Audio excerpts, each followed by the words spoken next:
You sent me a note that they can do it. If you want to get down to it, that's fine. But John Anderson just like. Yeah, he's good. Oh, so where's John? Is he in Florida too? He's He's in Boston, getting ready to get on an airplane to Hawaii. Hawaii. Must be nice. But he's prioritizing council business. Yes, yes. I told him, and he was there till 10 o'clock last night too, and I was like, "You are done." I was gonna say, can we vote just to kick him out of the meeting? Can you guys hear me? Oh, yeah, John, we can hear you. Yeah, Okay. For some reason, my video camera is not working. that's I don't okay. know. We're gonna vote to kick you out of the meeting anyway, so it's fine. That's So- fine. That's fine. Especially if you hear any tropical birds or anything like that. We're live on YouTube. You're live on YouTube. We are, yeah. Yeah. Wherever you are, we're ready. Yeah.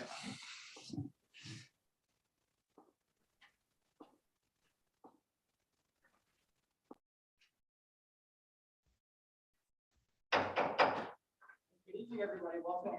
This is the February 16th Government Town Council workshop on the downtown tip. And we're going to have some introduction presentations.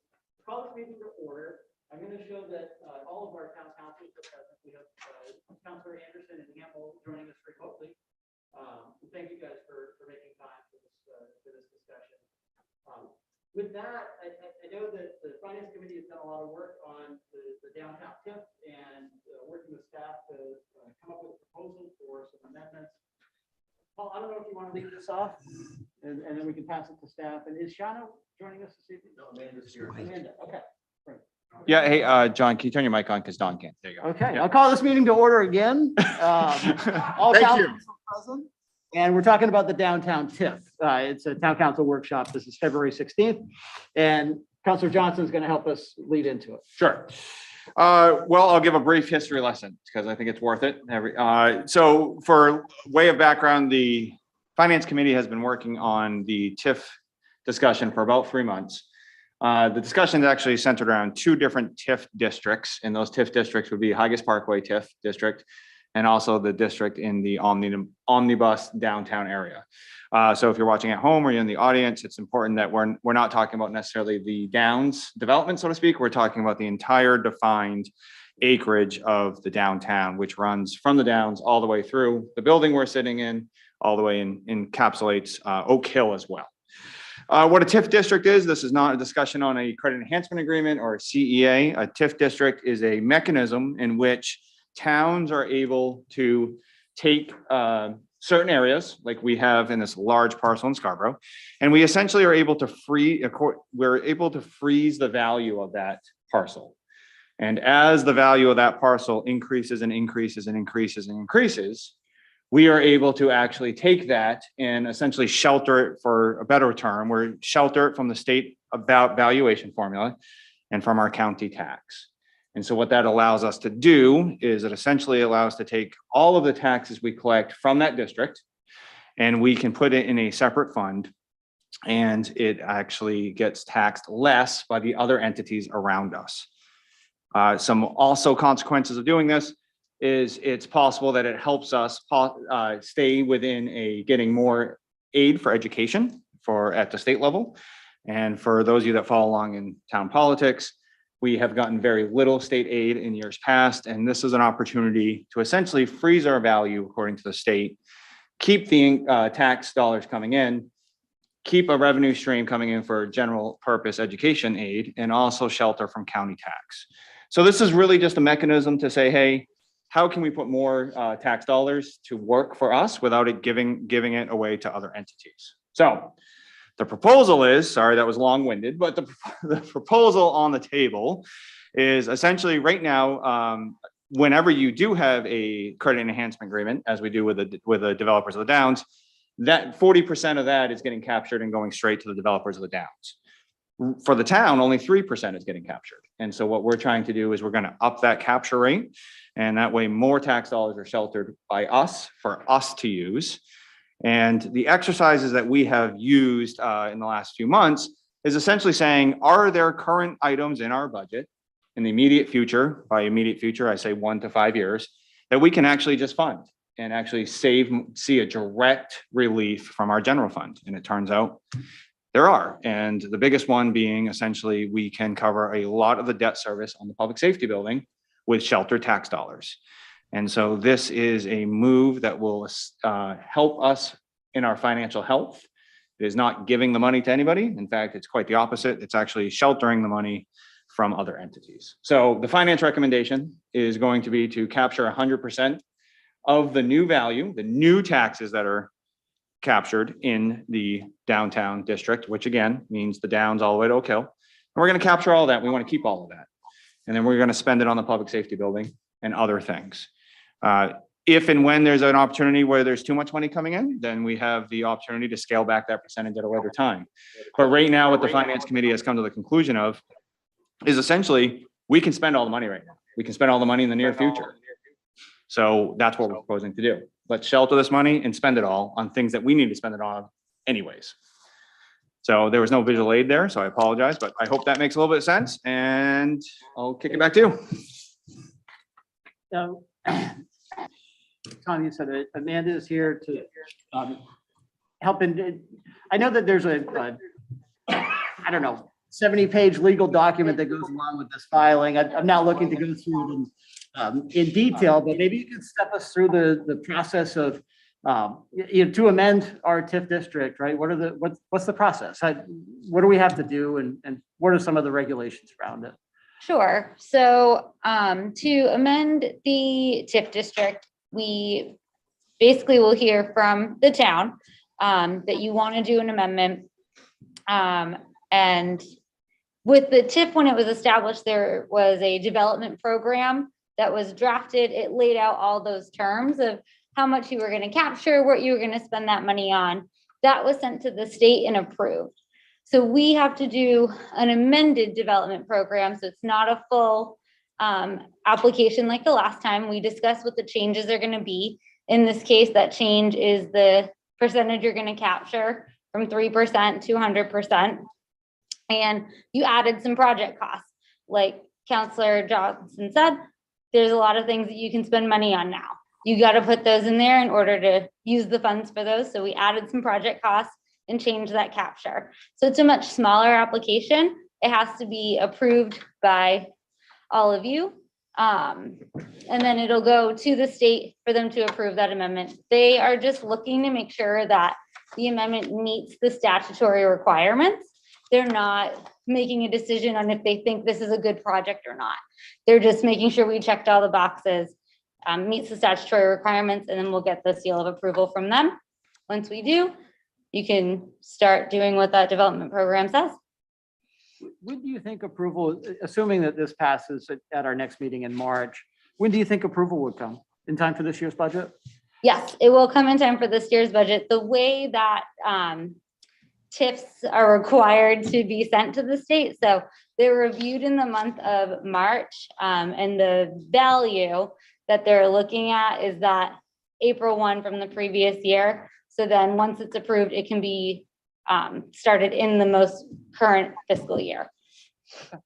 And just to put a finer point, we did seek and receive a speedy response from DCD for an extension. Typically, they like these applications, even amendments, I think before the 1st of March, and we're on schedule to be slightly later than that. And so just to be cautious and prepared, we did seek approval and they granted it.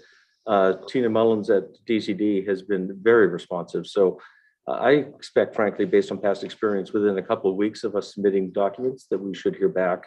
Very often they'll have follow-up questions and comments that we're able to kind of deal with at the staff level quite quickly. And we'll be very attentive to responding quickly. If I could just make maybe a further point of the materials in the packet, we really want to make sure that we're fully complete and entirely transparent, obviously. Particularly with public hearing scheduled tonight, it's important, obviously, to provide the full, complete copy of the materials that will be submitted we propose to be submitted to DCD. One of those items is Exhibit A in this document, which is actually the first amendment. And so it's a bit confusing. One of the exhibits appears to be almost a complete package in and of itself, and it is, quite frankly. So that's one of the reasons the document is some 70 pages and is sometimes confusing to flip through it because one of them is actually the First Amendment of this district. What we're considering now is technically the Second Amendment. I Actually guess 200 pages because we have the First Amendment, Second Yeah, Amendment. fair enough. I think it's about like 212, something like that.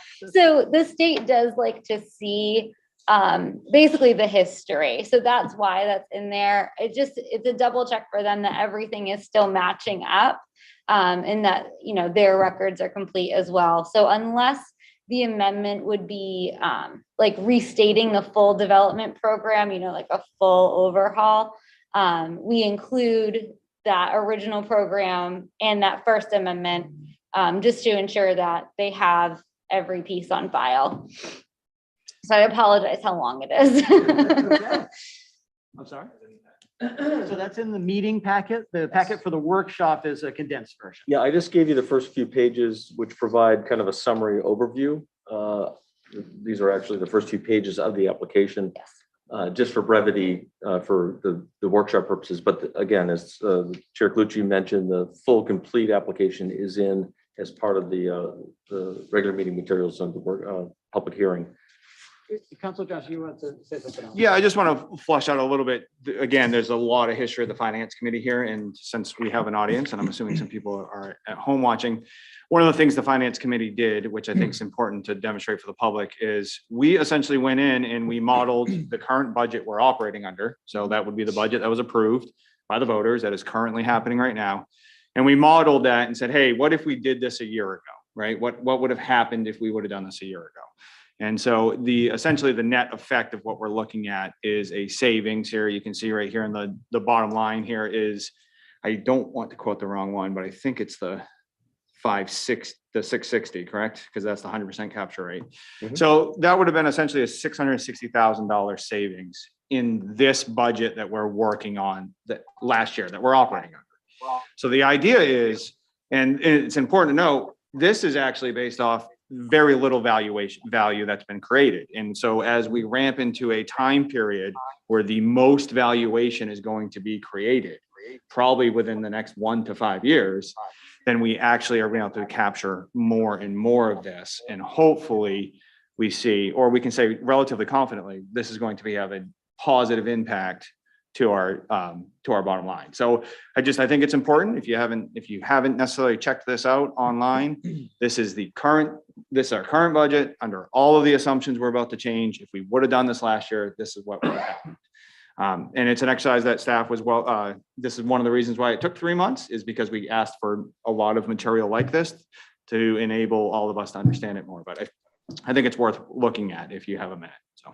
Yeah, and we're certainly prepared to take whatever time you need to go through that exercise. I think that was helpful for staff and I think for finance as well, just to appreciate looking at one fiscal year. Keep in mind, those sorts of benefits will accrue each and every year, assuming we stay in the same status that we're currently in for the entirety of the TIF. And so part of the submission that we need to make to DCD is a full-blown projection of how much we expect to capture over the entire term. Some of the out years, as value begins to build significantly, produces significant TIF revenues. And we may find ourselves, in the final 10 years or so, based on projections, needing to back that number down from 100% just because we don't have enough qualified purposes to spend the TIF funds on. The other exercise that I thought was very helpful and a real critical part of this application is understanding and expanding the development program. And this is really done intentionally to provide maximum flexibility within the statutory limitations in terms of what we can spend TIF revenues on. It does not require us to do it. It simply enables us to do it if and when we wish to. And a prior council at the inception of this TIF, I think, was wise enough to self-impose a requirement that all TIF expenditure TIF revenues are done through the annual budget process. And so for your purposes and for the public and for future councils, there'll be an annual opportunity for looking at these numbers to understand what are we doing and making decisions based on all of our other priorities on an annual basis. I think legitimately, I've heard concerns expressed by elected officials in the past and members of the public that this is kind of when do we actually talk about how we're spending these monies, and if we're doing it publicly, which we would, they aren't necessarily done in concert with other budget and spending priority discussions. But we've intentionally imposed that requirement to do it through the annual budget process, and I think it's a very good practice, and certainly don't intend to change that. So one of the other exhibits here, and we can spend some time to go through it, is expanding the development program to, again, provide maximum flexibility. So there's really kind of two components, I would say, substantive components of the application, expanding the program, and then secondarily increasing the capture rate. Yeah, so I think we're going to want to walk through the changes to the development program or the project costs. And then I think the worksheet that I believe Nick, our assessor, pulled together in some detail. So we can talk about what are some of the projects that we're putting on here. We're not required to take any of them on, but we were looking ahead and seeing which ones we may want to take on in the future. I'll just add another, the way that I think about this is we have an agreement with the Downs to give 40% of the taxes in that area back to them, right? By using this tax increment financing appropriately, it's a way to pay for that, so that we're in the same net position as if we hadn't done that and the development happened, right? So, and I think that the break even somewhere is 25 to 30% on the Downs is what we would have to capture in addition to their 40%. Going 100% it makes it a net positive for the town. So we're in a better position than we would have been had we just allowed some development to happen without having this structure in place. So with that, I think it might make sense to go through the project cost document. And Tom, I don't know if you have somebody who can help Yeah, I'll start us through, and we can certainly stop as we go here. We added just some emphasis to make sure we talked about these points. The two highlighted sections I made reference to just a moment ago. This is language that was in the original development program and will continue to exist. Just reminding everyone that inclusion of items on this list does not require that we do them. And secondarily, that self-imposed requirement that we will make these decisions vis-a-vis the budget process every year. So beyond that, just to kind of talk you through the formula here, the colors on this sheet, everything shown in black text is existing language and already approved through DECD. Everything shown in red is new programs for which we're already spending money on. That was an exercise the Finance Committee was really intent on understanding, is what are we actually already spending tax dollars to support? And then the blue text are really characterized by things that we're not currently spending money on, but they are eligible through the statute. And we see some potential value in at least getting the flexibility to choose to spend money in these areas if we wish going forward. Again, those decisions will be made, some later date from here, if ever.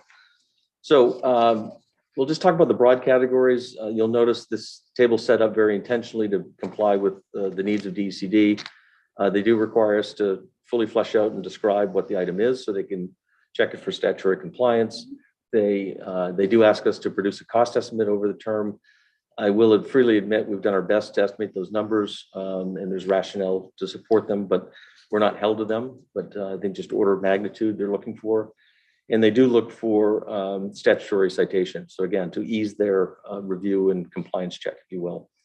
So the first category is traffic-related improvements. This was something that was very important up front, and I think we were reminded again with the community survey, traffic improvements are important, and there's certainly a lot to be done within these 1,000 acres in the district. The next category is general economic development. This is a very broad category. Much of it we had prior approval for. We've kind of fine-tuned that a bit more. And Councillor Johnson made reference to the Higas Parkway TIF. We have similar allowances in that TIF to support SEDCO, for instance, and intend to do that for some period and then have the downtown TIF pick up those costs after that's no longer possible. Again, we've added some additional pieces here that again, we may or may not choose to do in the future. 3 is an area, trail construction improvements. There's any number of items we spend money on in the operating budget and potentially some CIP items that are eligible under this category. Environmental infrastructure. This is mostly, I believe, for our purposes, going to be in the stormwater realm. The council sat through a stormwater training. We do have increased federal requirements through our MS4 permit. Those are only going to get greater with bigger dollar signs with them. Public safety, facilities and equipment. This is the one that Councilor Johnson alluded to in the early years and for probably the entire time.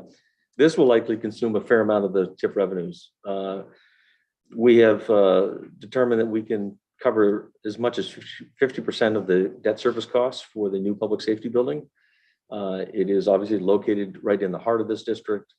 It's a facility almost twice the size of the prior facility, due in large part to handling expected growth and need in the future. So, and we think there's an economic development component of all of that. We need to be able to support, from a public safety point of view, economic development growth within the district. So we think that's a very solid proposal here, and a really important one. Quality childcare and adult care, very clear allowance under the statute. And we believe we have a number of current activities that will qualify under this category.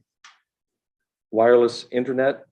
This is a new item. Tom, can I Yep, break please. 1 second? Councilor Hamel raised his hand, Oh, so I I beg just your want to pardon. make sure that there's everything's coming through to him okay. Yeah, Councilor it's Hamel? coming through okay. My question was, do you want to take questions along the way, or are you going to pause for that at some point? Just We a can take process questions. question? Yeah, I beg your pardon. Probably easiest to take them as we go. So if I had a quick one here, if I may, and this, Ken Johnson pointed out, that, this is, as you did, Tom, that this is a big factor. And I think this is a good example of one of the things where we, commit to do this, which is a great idea. It's hard to say no. It's like found money on the one hand. On the other hand, there are implications in terms of, building in fixed cost and that sort of thing. And I remember we saw a graph on the last workshop that just showed, I think it was the Camoin Associates numbers that, showed the fire, curve for, cost of increased services and staff like 2 to 3 times higher than the public safety folks. So at some point, will we have an opportunity to kind of drill into that a little bit to find out because it does seem to me that over time, it seems like with all of the fire prevention activities, there ought to be some sort of benefit, I don't see why those two lines would be so far out of whack. Anyway. Yeah, I forgive me. I'm not sure if I can recall the Camoin graph you're referring to. It showed over time 2 curves, one for the increase in public safety, another one for fire. The one for fire was 1 to 2 times, larger and faster growing than the, and this is just, my guess of the numbers without having the detail in front of me. But it's just, this is an example of things where we, there will be unintended consequences. Is there, could you speak to the process we might be following for discussing that? I don't think it's a question for, necessarily for the way we approve the TIF. I think Councilor Johnson and I had a similar discussion. He wants to chime in here, and then we might be able to, I might understand where you're going with it, Don. I wasn't quite sure. I just wanted to confirm what Councilor Hamel was saying. It was 1.2 million for fire by 2028. That's, I do believe, the specific goal. Councilor Johnson pulled it up here. Yep.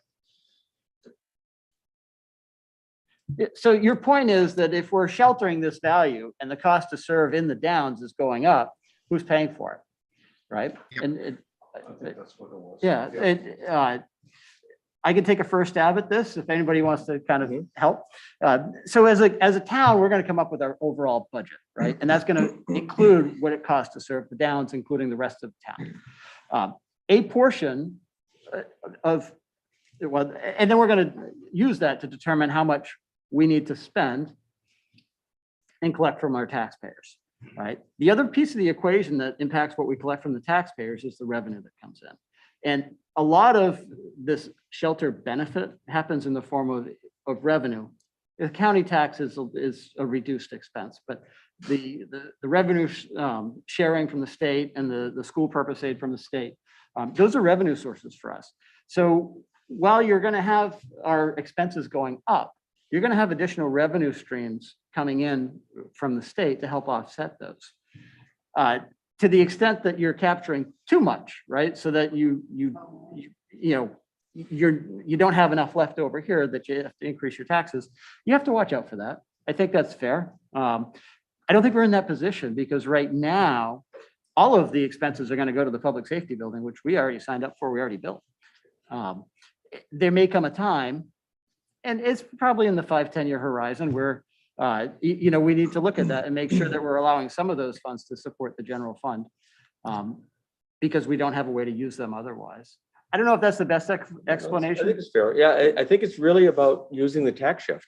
These are dollars that we are losing out on as we speak until we capture the maximum amount.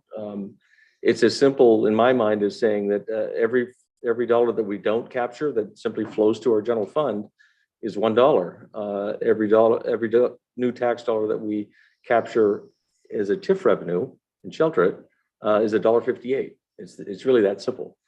And I know it does get confusing because within the 1,000-acre downtown district, 500 of that is the downs and subject to other commitments. We've committed through a credit enhancement agreement to return 40% of value gained within their area back to them. And so this is about what we do with the other 60% if we're looking at that one piece of the downtown district. So that it's really about maximizing the shelter benefit at this point.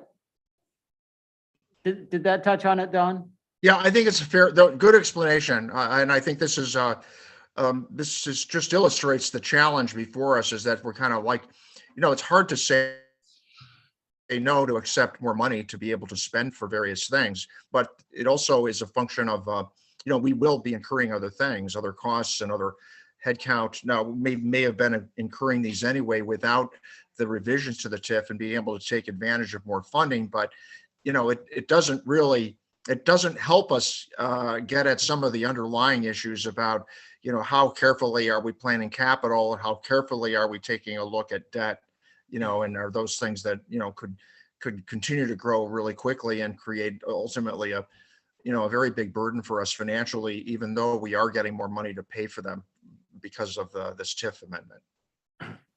Councilor Seiler? And just to reiterate, the council is committed to analyzing the TIF revenue per the budget cycle every year. And so we're not saying, like, we're going to have to assess our TIF revenues every time we discuss the budget now in terms of if there's needs in the general fund that aren't being met, we'll have money available as a result of the capture rate. Yep. Like it's Right. The other thing I to don't be know. said I for don't timing, understand the sooner why. we do this, the least pain we'll see in terms of that switch from general fund to TIF revenues. And to the extent that we've identified things we're already spending money on that we'll use TIF revenues to support, we really shouldn't see any impact in the near term. In the event that we have too many revenues and don't have enough uses for them, it'll be much easier to dial that back. We're going to lose the capture, but it's going to become general fund kind of unassigned revenues to do what we will with what we will. So again, the sooner we do this, the better in my mind. So I agree with that. The only thing I'd say is a final point, and the blue things we've added that were additional things we hadn't thought of originally.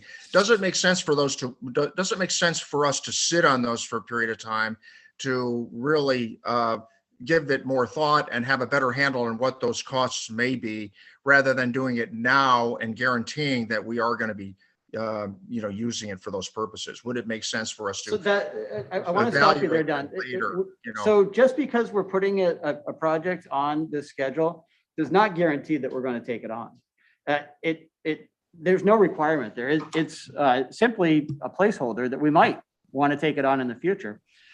If we could have come up with $200 million worth of projects to throw on this list, I'd have supported doing that now just to keep our options open and flexible in the future.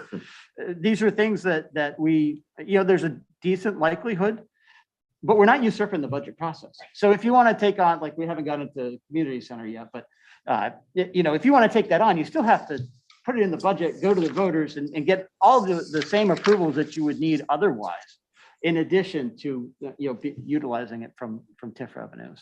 Thanks. Yeah, it's good. I mean, I think it's good that we have checks and balances like April and John and others have outlined, but I just think that there's a tendency to spend money before we have it. Okay. I mean, the theory is good, but maybe that's not the best way for us really to be exercising austerity at a period of time where we maybe don't have to, and really, trying to plan and think our way through that. Anyway, but I appreciate the diversion and delving into this topic. Thank you. You want to go back to the project list? Yeah, I just think it's important to note, we're not committing to spend any money. And just to reiterate, the debt service that is currently coming out of the general fund, the vast majority for the next 1 to 5 years of what we're capturing can go straight to the debt service of the public safety fund, of the public safety building. So any project that's listed here would be a long-term project. And again, we're required to say, hey, these are the things that we're thinking about, right? And so I think it's actually more honest and more planning long-term to say, we recognize we want to update some of our transit. We recognize that once the Higas Parkway TIF falls off, we want to fund SEDCO out of this, which, by the way, is another savings to the general fund. We recognize that the community center is something that has new life, right? And this is just a recognition of that. But, we spent our time at the finance committee being incredibly methodical to present something that says very clearly that we could take every project on that list, except for the public safety building, pretend it never exists. And this move is incredibly beneficial to the bottom line of the town, right? So I think it's important that, we aren't spending money before we collect the money, right? In fact, we're doing quite the opposite. We're trying to capture money that we've been voluntarily opting out of, right? And, one of the things I've said a lot is there's Falmouth gets much more general purpose aid from Scarborough. So if we think about Falmouth, we think about the values of Falmouth, we think about the wealth in Falmouth and the affluence, they get roughly 3 times the amount of money of educational aid per pupil than we do, because they use this TIF mechanism way before we did. So we're late to the game. And this is independent, in my opinion, this is independent of the downs. It just makes perfect dollar sense to go capture the highest value area in the center of our town and start taking advantage of that, right? There's lots of analogies drawn a lot about household budgets, right? If you have a household budget and you have the opportunity to write something off, you take that. If you have the opportunity to shelter some of your income from the tax man cometh in April, you take that. And that's what we're doing. And so I'm not disputing what Don's saying, but I am saying is I think that anytime you throw out a 120-page document, I think, so to Don's point, anytime you throw a 120-page document, there's lots of confusion out there, right? But this move, and I'm only getting a little bit on my high horse because I've lived this for the last 3 months. This move is nothing more, in my mind, you can consider it short-term relief if you want to, with an eye towards the future, right? So. Thank you, Paul. Yeah, Thanks. I can, Falmouth captures about 6% of their value. Yeah. Townwide. We are closer to 2%. And that has multi-million-dollar implications on the funding that we get for schools. It's as simple as that. Just like Your mic's. Go ahead. Yeah, just again, to reiterate and to be clear, just because the project's on the program doesn't mean we're going to do it. We've got pretty in-depth legal counsel on this. What we're trying to do is avoid going back to the state, because anytime you have to interface with a government entity, it's, there's possibility of some problems. So that's all we're doing. We threw the kitchen sink at it. It went through, it's going to go through the government agency, say, yes, these are valid. If you decide to do that, yes, you could do that. That's all this is. So, but while we're right here and the tax shift has come up, I just want to be, because I've read all, I thought it was 170 pages. Maybe I fell asleep somewhere. Okay. It seemed like it. Although, Tom, your packet's very well done. They condensed it very well. Well, I'd like to talk about just the tax shift, because again, my understanding, I'm not challenging it. I need to level set my understanding is that tax shift is not going to be immediate. There's a little bit of delay because there's 3-year averages with the state for revenue, and there's almost plus that for the educational revenue. And I think even for the county tax, right? So there will be a little bit of a delay.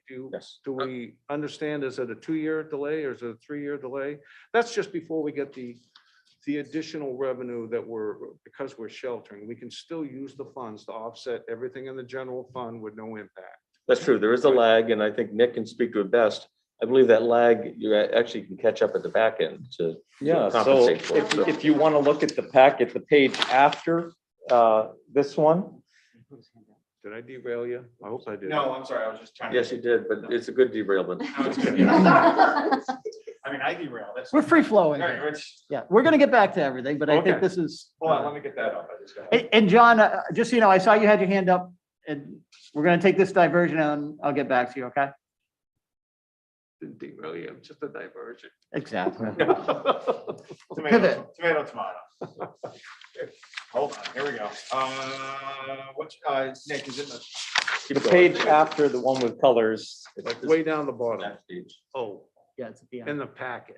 yeah, that page right there, that it's a little harder to see right now, but it tries to explain the lag time. Yeah, could you just show the graph? So then before you go, there you go. Yep. You got this, So the you're, explanation of it. you're correct that you won't see probably any benefit from a tax year in which the capture occurred, the shelter benefit, for 2 years after, and you won't see the full benefit for at least 3 or 4 years.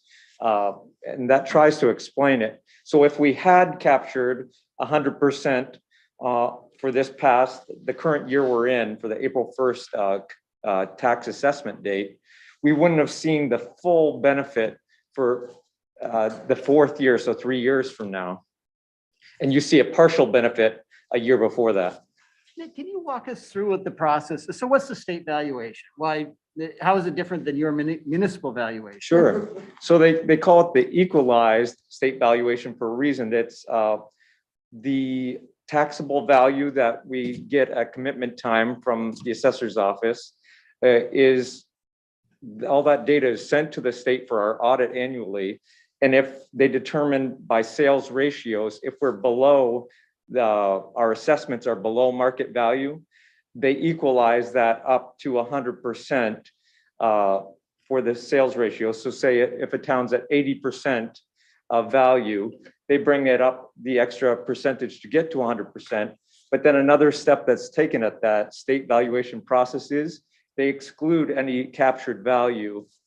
And I'm not sure if it's done before or after the percentage, probably before, honestly, but it's being sheltered, the term we've been using, from that final valuation, which is one of the primary components, among others, for how much revenue or aid each town might get, as well as the county for your obligation for payments of taxes to the county.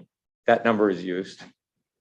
The basic theory of many of these funding formulas from the state are the wealthier the community, the more they can pay locally. And it's never more important or apparent than in the general purpose aid to education.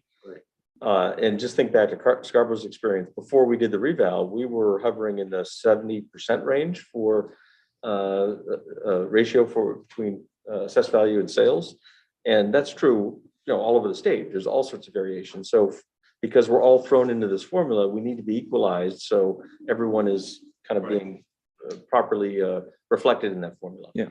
And then another point about the lag time, Karen Martin's brought this up a number of times, that it's important to recognize, although it doesn't accrue right away, the benefit, even after the Tif district is complete after 30 years, we see the benefit for 3 to 4 years after that, most likely 3, because of that lag time. So we continue. Or if in the scenario in which you decide 10 or 15 years from now to reduce the percentage capture from 100% to something lower, you still get the benefit for those back years that you had 100% for the next 3 after you decide to make that change. Yep, thank you. Satisfied? Thank you. Counselor Anderson, did you want to pipe in? I think Counselor Paul Johnson, his response to Counselor Hamel, summed up for me what I was going to say. So I don't have any other comment at this time. All right. So maybe now we'll get back to the rest of the project costs. Yeah. So the final two items, as we're pulling up here, are new items. The first is, we call it wireless internet. This is really a project that Cumberland County has embraced, looking to potentially have different hotspots, if you will, in various towns around the county. It's not a project that we've been intimately involved with, but we thought we'd include it because there's been some very good advanced work. Again, we're not deciding right now whether that's a viable and worthy project or not. We're just looking for enabling to allow us to consider it. And the final one is certainly worth some time to talk about. The final category, this cost of constructing or improving facilities leased by the town within the district. At the inception of this district, we very, very intentionally created it as a downtown district. And that is because the downtown district is unique in many ways. Importantly for us, it allowed this category to be included. It's so-called Tier 4, I think, in the statute. To my knowledge from Shauna's research and conversation with DCD, no one has ever actually used this, and DCD has not approved it to date. And so back at the inception, and again, most recently, Shauna's been very clear in conversing with folks at DC to understand what the statute is and to get some guidance. And it's not by mistake that this is so fully fleshed out and developed here. We really want to be absolutely clear, fully transparent to the state what we're doing and why we're doing it in terms of conceptually. And I think there's still a lot of work to be done, frankly, in this category in particular, just because it's so new and different. DCD's mandate is really to look for statutory compliance. And I think the initial, I don't want to be over optimistic in how I characterize it, but the initial conversations are that it does appear to be statutorily compliant on its face. And so given the fact that there's been this resurgence of discussion around a community center, some might suggest we're getting the cart before the horse, but this just is another option the council could consider if that project ends up, moving forward. The final point I'd make just generally about this, the TIF statute has been modified dozens of times through the years since it was originally adopted some 25 or 30 years ago. And that's really based on experience. I think DCD has realized that it's either been exploited or the legislative intent wasn't exactly how it was being used. And so not surprisingly, there's been changes that have tightened that statute up and also expanded it. Areas of transit and affordable housing are kind of new expansions, but they really tightened things up considerably. So to the point of why seek and receive this authorization now is really that it's allowed in the statute. And if we get approval today, any future changes of statute, won't affect us. And so I think that's really one of the largest reasons I think we ought to seek this now. We've got them engaged in the conversation. It's allowed in statute, and let's have that arrow in our quiver if we wish to use it. I think I might add there that it's clearly related to economic development in the context of what we're going through today. Tomorrow it might not be, and if it wasn't, I don't think they would be so receptive to it. Well, it was. I was very much surprised and pleased to hear the consultant from the Crossroads consultant. That whole downtown plan, in my view, and I think he as much said it, is really focused on civic uses, and it's no surprise that the siting from their perspective of the community center, if it goes there, is the premium lot on the property. And so to the point that they see it as an important catalyst for that larger economic development effort, I think fits very nicely and very squarely with the statutory intent and legislative intent. Councilor Anderson. I just want to, share some things we discussed in finance as well, just to kind of bring to life Tom's comment about making sure that we get ahead of this before the statute changes, right, Tom? Because I remember in finance, I asked the question around, potentially using this to help with the library, because I think in the past there was a TIF that was used, but again, the statute changed. So therefore the library was no longer, qualified. And so it really is that dynamic where things could have been done in the past that can't be done in the future. So it's really important we try and seize this opportunity as soon as we can. And we nudge Shauna to put feelers out there for a library or a school, and it's not an option right now. And that's something that if we can figure out a way, I'm on board. I'd love to, but we couldn't figure it out right now. So, that's one big part of this proposal, this amendment request to DCD is really expanding the project costs and adding as much flexibility as we can for our own purposes, future decisions to be made. And again, they'll be reviewing these proposals based on statutory allowance and compliance. They're not judging whether it's a worthy project or not. It's whether it meets the statute. So this ends up being a really important part of the overall package. And the other piece, of course, is increasing the capture rate. Councilor Hamel. Yeah, I had a question here, and it's just sort of, off topic and out of bounds. Please let me know. But how much, we're talking about favorability and everything we've said so far. We're feeling pretty confident. The town, without question, will gain a significant initial benefit and potentially, great long-term benefit. And it may provide us with opportunities, funding and financial, approaches that we hadn't considered before, like the community center and the pool and so forth. But do we have an idea of how much of the benefit from this tax shift or would actually be something that flows to the Downs, to the Crossroads Holdings? In other words, are there things that that because of what we do here will relieve a burden on them, or relieve maybe their, what they would otherwise have to pay as part of their partnership with us? No, it really has nothing to do. We've made a separate legal financial understanding with them through the CEA that returns 40% of their taxes paid on new value back to them. And that's separate and apart from whatever we do with the remainder. We're really talking about the remainder that's within our control. We've already committed that, and unless they agree and we agree to amend that, we're obligated to pay that 40% to them over the course of the term. So this really focuses on what do we do with the rest. And they don't get any benefit from sheltering. That all goes to the taxpayer. Right. And this is totally unilateral. You'll notice they're not part of these conversations because they have no role to play. This is a decision solely on us. I think what we have heard from them is basically saying, town, you're not taking full advantage of the opportunity that's in front of you.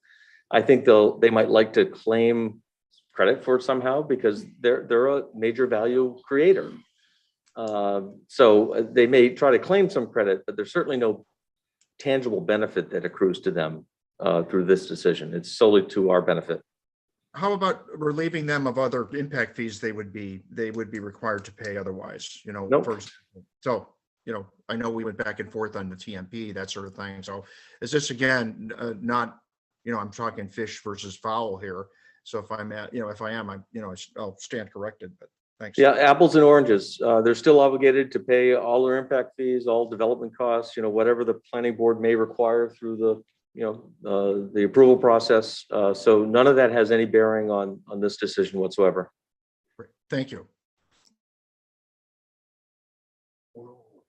Okay, so I think we got through the project costs.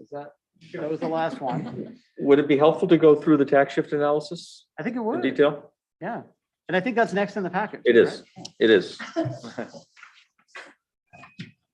We've Would kind you of like a talked. flexible plan? You can hop around. We've talked about pieces of this, but I think it's worth spending time to have Nick kind of walk right from top to bottom. Oh, okay. Sorry. I stole your Yeah. thunder earlier. So if we start at the top, there was Counselor, one. did you have a question first? Yeah. just to clarify a couple things so it may not confuse. Sure. Ken, put your mic on. Public, because I'm still a little confused. Yep.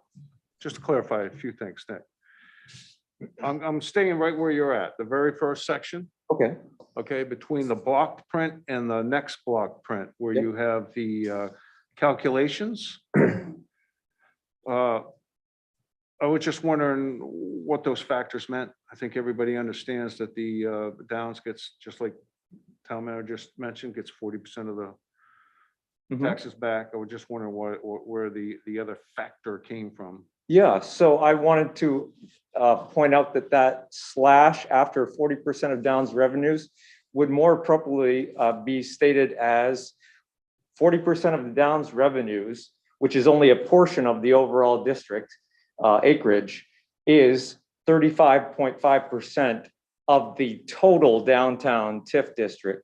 So if you were to divide 407 into 1.1 million, it's actually 35.5%. So although they get 40% back of any increased value just at the Downs, they're getting back overall 35% of the entire captured value. Okay, thank you. So now you can walk us through it. Yeah, so at the very top, it's just speaking to the assumption we've already discussed, which is outlined on the next page, but which is just the fact that the shelter benefits don't happen immediately. So this was just a modeling exercise to say, what if we had captured 100%? But even then, these number benefits wouldn't have been felt in fiscal year 22. They'd be felt 2 to 3 years after. Just to be clear. It's overly simplistic, but the point is to really demonstrate and break out the different components of the tax shift for you. It's good visual. And to speak to those top numbers again, we already addressed the Downs portion. It's 40% of just the Downs property, their CEA, and 35% of the entire district. The 3% capture and the 34,000, those are the revenues we actually kept and captured this current year, which was only 3% of the overall district. And then the balance is what was not captured to any extent and went straight to the general fund this past year. Yep. And if you go down to the next block of text where it's gray, that's just to explain the sometimes misunderstood concept that it's the same starting place to the net budget, the amount to be raised, no matter how much you capture. And that is because in this scenario, we're saying all of the money captured is going to go to spend on costs that we're going to spend for anyway out of the general fund. So that's correct. A nice heart there or a circle. And it's just showing that it's the same starting point, because even if we had instead of having the 700,000 go to the general fund, had it go to the TIF account, it'd be just a shift of where it was an expense and a revenue. It's still going to pay for the same things, just different line items, same net zero. And then if you go a little further below the nice heart, we start the shift analysis, and it's just calling out what is the specific amounts for each of those categories: the Downs portion of the CEA, the existing 3%, and the balance that we didn't capture this year, but could if it was at 100% capture rate, which we're entertaining tonight. And I won't go through each of those calculations, but if you go a little bit further down, the total of all those categories equals 660 for the 100%, or 254 for the 3%. And those numbers come from, if you scroll up just a bit, Paul, as we've discussed, there's 3 sources of tax shift benefits. The 2 on the bottom are revenue sharing and state aid to education. Those are revenues coming to us that we would have lost out on had we not sheltered. And then the county tax is an expense that we wouldn't have to pay if we shelter more.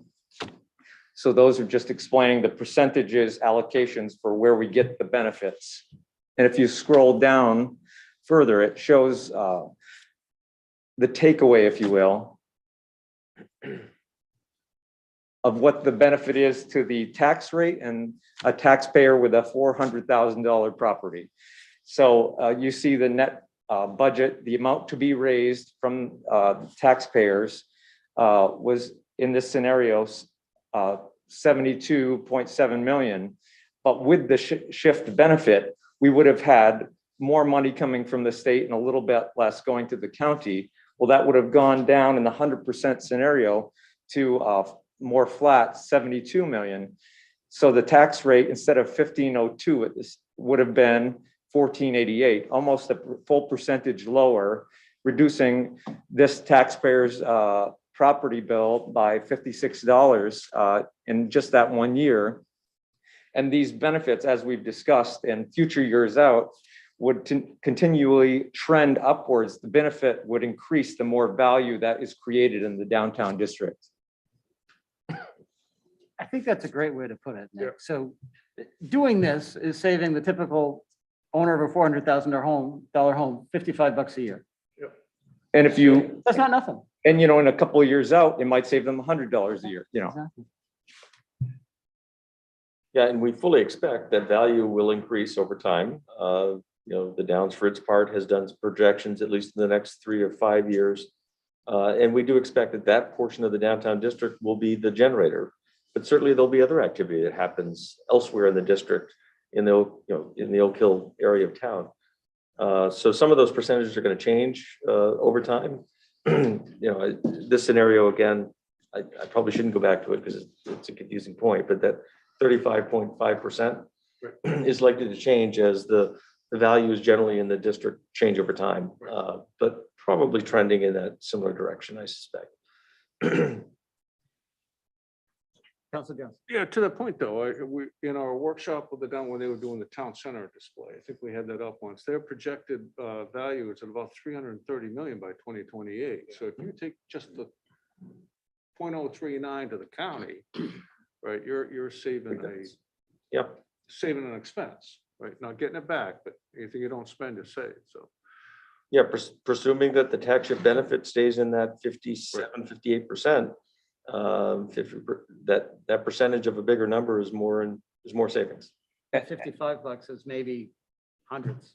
And as has been mentioned a number of times, even if we were to eventually become a minimal receiver again, still the 8.7% benefit is still noteworthy. If we capture 100%, it's still a very good plan moving forward. Perhaps instead of 660,000 in this scenario, it would have been 100,000. You know, it's still quite noticeable. So still doing questions, I'm sorry. we're going to do questions. Right. I think those are actually the planned materials that we had to walk through. So I think now's a great time to bring up questions or thoughts. Do you have one? I have one. I'm just funning with you. But I have a health account at work and it's all tax deferred. Mhm. And I know sometimes I'll make a purchase for about $100 and my wife will say, you spent $100 on that. I said, well, not really, dear. I only spent 60, right? But still a dollar is a dollar. So I'm hoping that when we do future things, it still is a dollar and it's not, well, it would have been, or it could have been. It is what it is, correct? We would have that Yeah, I understanding. think the illustrations and I think are appropriate for this discussion, but I think as we go forward, I don't expect we'll be making those sort of comparisons. Okay. I think it's just will serve to confuse. Yeah.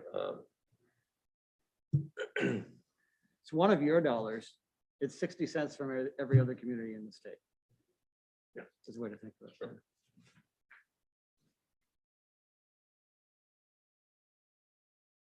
So later this evening, we do have the public statutorily required, public hearing on the matter planned. And we're on schedule for this matter to come before you for action at your next meeting on March 2nd. That's the schedule that we're on currently. We wanted to see how this workshop goes and what level of receptivity there was for the council to stay on that schedule.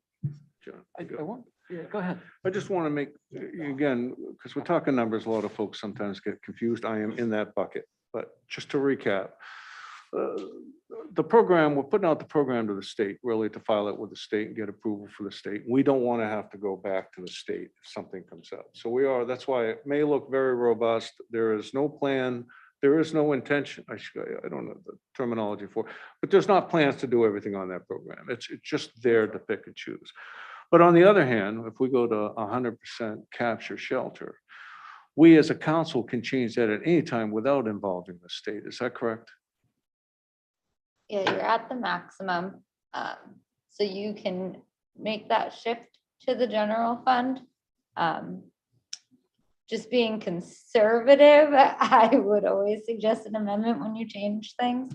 But because you're at that top, you can choose, okay, we're not going to capture that much and move it to the general fund. I wouldn't recommend it, but City of Portland makes annual decisions, I think. Yeah. Okay. Which But the seems option is there, right? I mean, very it's- cumbersome, but yeah, they keep it that flexible.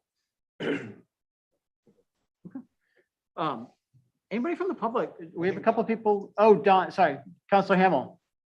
No, I just want to make a comment. I know that this was moving very quickly and for good reason. You had deadline pressure, but I want to thank the Finance Committee and the council for, adding another step and making this basically a 3-step process instead of, what would have been, a fairly quick one. So I think the extra time has really helped not only the council, but also the public, try to get in the swim on this thing. So thank you. Very good. Anybody in person have any questions or comments they'd like to share? Go ahead. Come on up.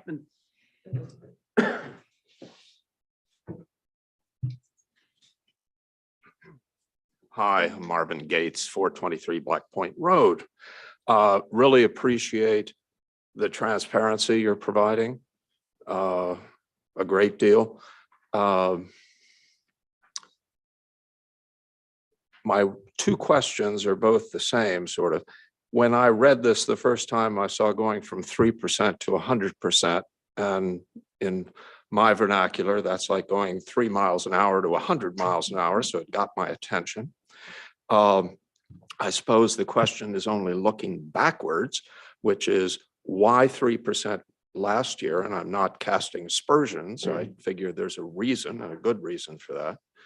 So, and the other is somewhat related insofar as I don't think you're making a case here or trying to do anything other than be transparent, but there must be a downside to what you're considering. At least I can't really imagine anything in the world not having a positive or, and then what, for lack of a better way of putting it, a negative. And if in this transparency you're providing, you could address that briefly, I'd appreciate it. Thank you. So Councilor Johnson. I'll address the 3% rule and I'll let the chair, I think, address the second one. Mr. Gates, I think a few of us, 4 of us, 3 of us lived through this. So this was passed at the exact same meeting 3.5 years ago as the down CEA agreement. And because in order to have a CEA agreement, you have to create a TIF district. And I'm only speaking for myself. So to be very clear, I'm just giving you my personal impression. Councilor Hamel and I had just been elected. It was our first meeting. And essentially there was so much time and energy and scrutiny on that CEA vote that the creation of this TIF district was almost secondary. And there was no time to, I think, honestly, rationally sit back and say, how do we actually analyze this and make it work to our favor? I think that so much energy was on the CEA that we never had a finance committee about this. In my opinion, the right move, and to Sean Babine's credit, he said it in the meeting, this should be 100%. And none of us could even hear him or listen to him because we were so overwhelmed with what's in front of us. So that's why it was, frankly, it was neglected. And the irony is, if we did that 3 years ago, this whole lag time we're talking about would be sitting pretty with that lag time, right?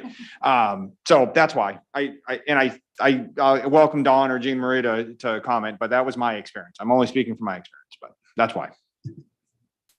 No, I would agree with that analysis of it too. So, I mean, it's better late than never. And I also know that things are always moving at the state level. So you want to sign up now before they change it again, and make it, less available or less things that qualify for the TIF. So This is the, pardon my. That's okay. Is there a downside? Well, I'm going to try to answer that. Let me just finalize that response to the first question. I think Councillor Johnson said it perfectly well. I mean, there was so much on the table. It was just too much for the public and the council to consume. Though there was discussion and recognition that we may well, and we should revisit this at some point.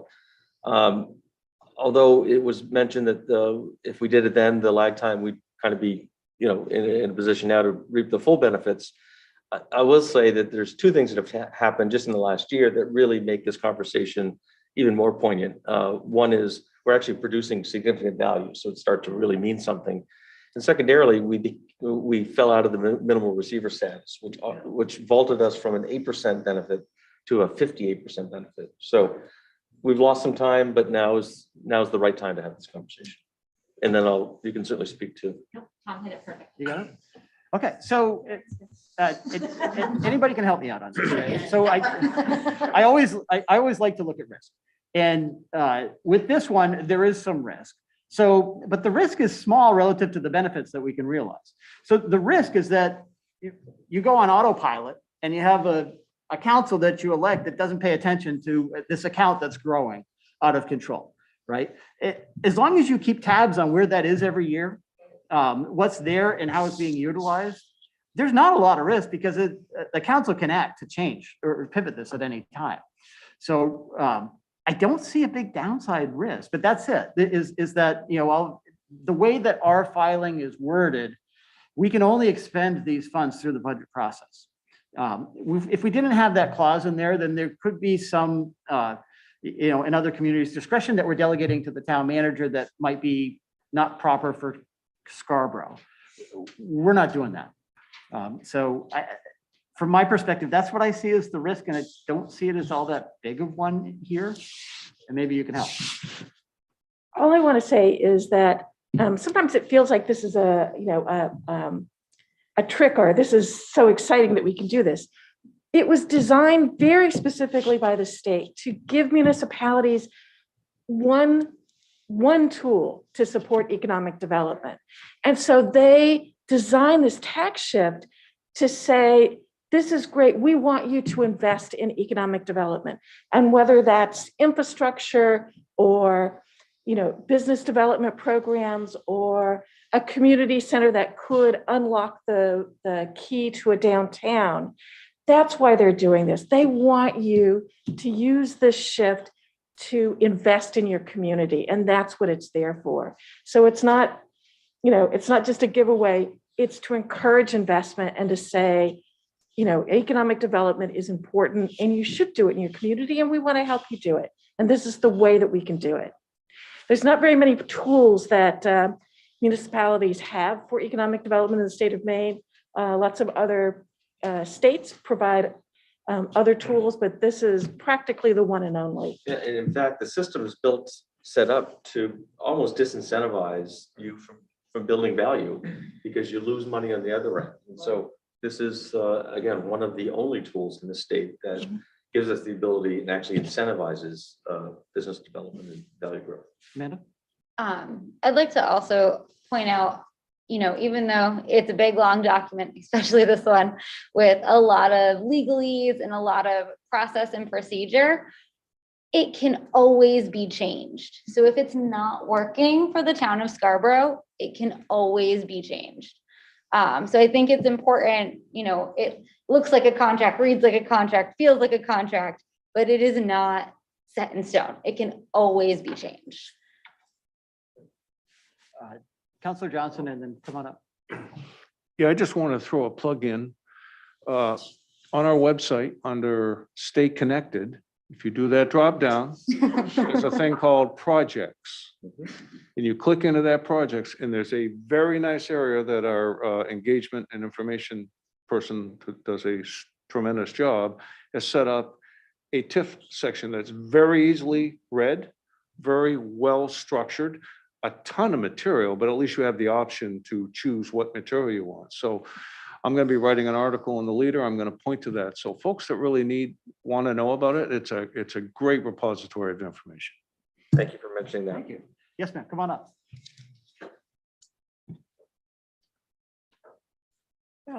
Hello, I'm Nina McKee from 309 Black Point Road, and I'm a pretty simple person, so a lot of this is way above my head.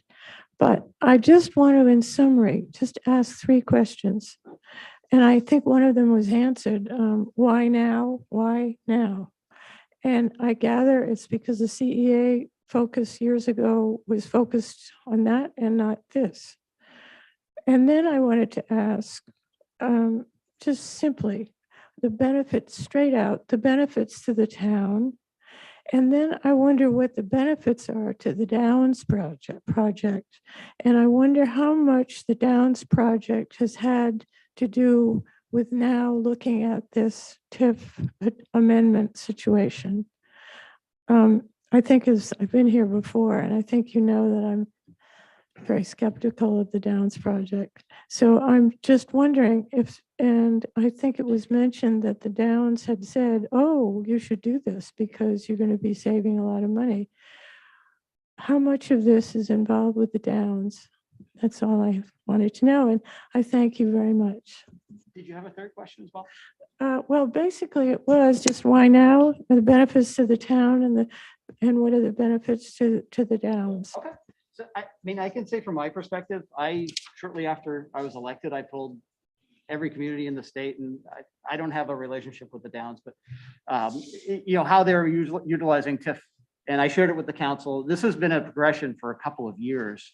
And I think we're all finally to the point where we grasp the benefits that are possible. It's a challenge to communicate it to the community. And I think we're doing our best. We're trying. The Downs benefits I mean,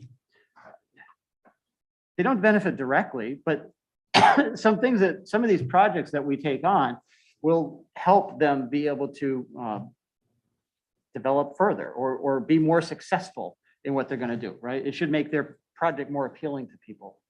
The fact that we're able to provide police services to the new residents that they're bringing on board. So they benefit indirectly. There's no direct financial benefit to them. If I said that right. April? So I would say, you know, in terms of the direct benefit to the citizens right now, is we're looking at how we can best use the TIF revenue to pay for things that are already being paid for in the general fund. And so part of our application process that we went through at the finance committee level was to identify things like our SEDCO costs and say, those are currently being paid for out of the general fund. We can pay for those things with the TIF revenue account. And then that equates to a savings to the taxpayer.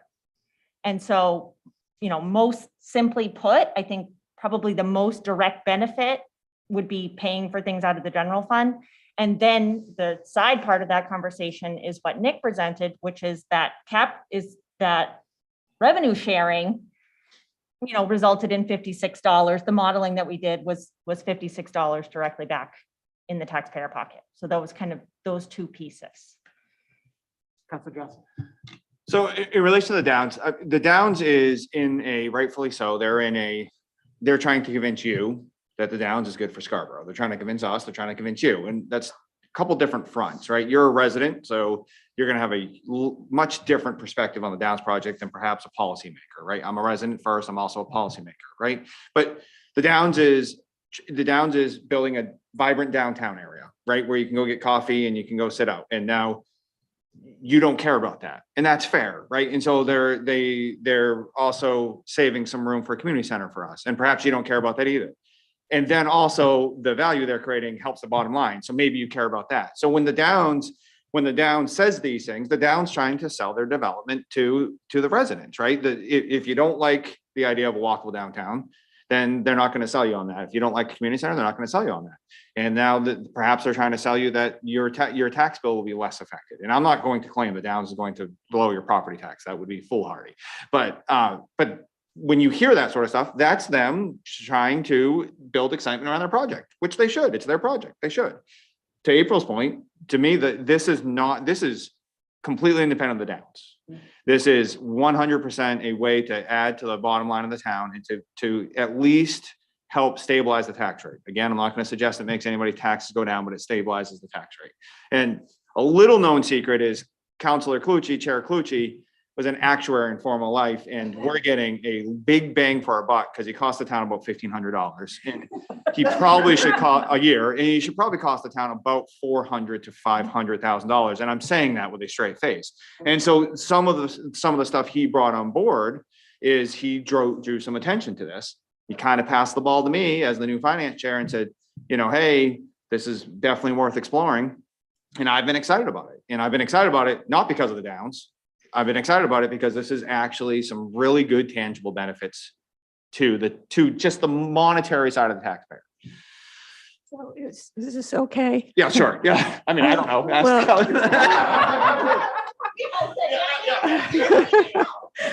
Well, okay. And I do appreciate this a lot. So this amendment process has nothing to do with trying to get another exemption for the Downs. This has nothing to do with that. So any of these changes would not, because the GMO allows you to do different things. So, okay, and I have something I wanted to read, but I think maybe it's not appropriate, maybe now. I don't know if maybe in the meeting, and I know that we need to move on. Maybe in the meeting at the public hearing, I could just say what I wanted to say. Absolutely. And you're very nice to listen to me. Thank you. We appreciate you coming. Mr. McGee. While he's coming up, do you want to comment? Just to clarify that this is the full downtown district, which goes from Maple Avenue up where I used to live, all the way down to the other side of the Downs. The Downs is just a part of it. Okay, so this is that. And it's really nothing related to the Down. It just happens to be that's where the value is going, but it's not connected. Councilor Clucci, can I make a comment real quick? Sure. So I think it's also important for the public to know, and I think we all have to take a minute to just again reflect on what Karen said. We've recently gotten a lot smarter as a council in terms of the benefit of a TIF. We started our education process back in August, right, where we had Shauna come and give us that workshop because we just weren't really sure how we could use a tool like this. And so we've also recently changed the Haggis Parkway TIF as well to make sure we're capturing the benefit there. And so it's really less about the benefit to the Downs or why now. It's really more about the fact that we know how to use this tool better and we're trying to apply it in a way that really does use it as intended. Thank you, sir. Mr. McGee. Hi, Nick McGee, 8 Riverwoods. And it's more of a technical question on the table that you had, like section 1 and section 2 in particular. I think in general, my curiosity was whether or not the numbers that are associated. So in number 1, it says traffic related improvements and it's 7 million, but you added a section that says capital construction costs for new or expanded, but you didn't change the amount of money. So if you have a new construction cost going in, I would expect that, you'd like to tap into those funds, and why didn't that number increase? Which kind of leads to the broader question of, are these numbers significant? That's next to it. I get that they're probably ballpark, but are you tying hands of future councils to be able to tap into revenues if they don't fall under the amounts that are listed there? Good point. Transit was added at the suggestion of one of the councils, perhaps Councilor Anderson. We added the text, but you're correct. We didn't increase the cost estimate. I'll let Amanda speak to the legalities of such, but I don't believe the cost estimate holds us to any standard in that regard. And a lot of the costs, if you read through the actual document that were listed initially under that, are being covered by the Downs TMP now. So what we had initially contemplated as paying for from town TIF revenues, the Downs is paying for as part of their traffic movement permit. So they brought in the scope by adding that line so that we could still, that's why they didn't have to, I think, increase the dollar value. And yeah, it is simply just a cost estimate. So, future councils, if they, for some reason, want to spend 10 million on traffic related improvements, that's going to be allowable. The state just wants to see, a ballpark, how much TIF revenue you're kind of expecting to come in and where is that going to go Right. proportionally. Yeah, another part of what they require us to do is to project out what TIF revenue is, could be over the entire term, which we've done. And I made a comment to it earlier. I think that exercise couples with this in terms of it really forces us to be considering, in part, helps inform the capture discussion. Are there enough? Do we think there are enough allowable project costs to spend the TIF revenue? And I predict we, at the back end of this, we probably cannot find enough reasons, and we'll have to modify accordingly. Okay. I just wanted to add to that because this was, the ambiguity of this is hard because even with us increasing this 100%, we don't have to talk to the state and we can make it 50%. Right. And so like one of the things we've struggled with is there's so much ambiguity here. All of this is like up to and beyond or up to or less than. Like a ton of this is in our, we don't have to file an amendment to scale this down to 60%. We could just decide one year to only capture 60%.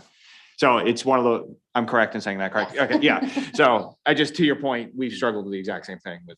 Yeah, Yeah, and I totally understand the need and want for flexibility as you go through a lot of this, the projects and where the funds get allocated. I just wanted to make sure we weren't maybe, tying the hands of future councils or limiting the ability for them to pursue projects that would fall under this based on some estimates that we're giving now that we might have to really change 10 years from now. So that was my Good question. Thank you.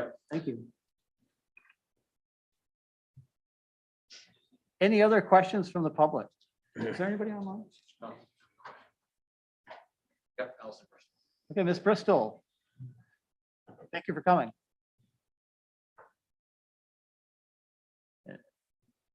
It looks like you're still muted.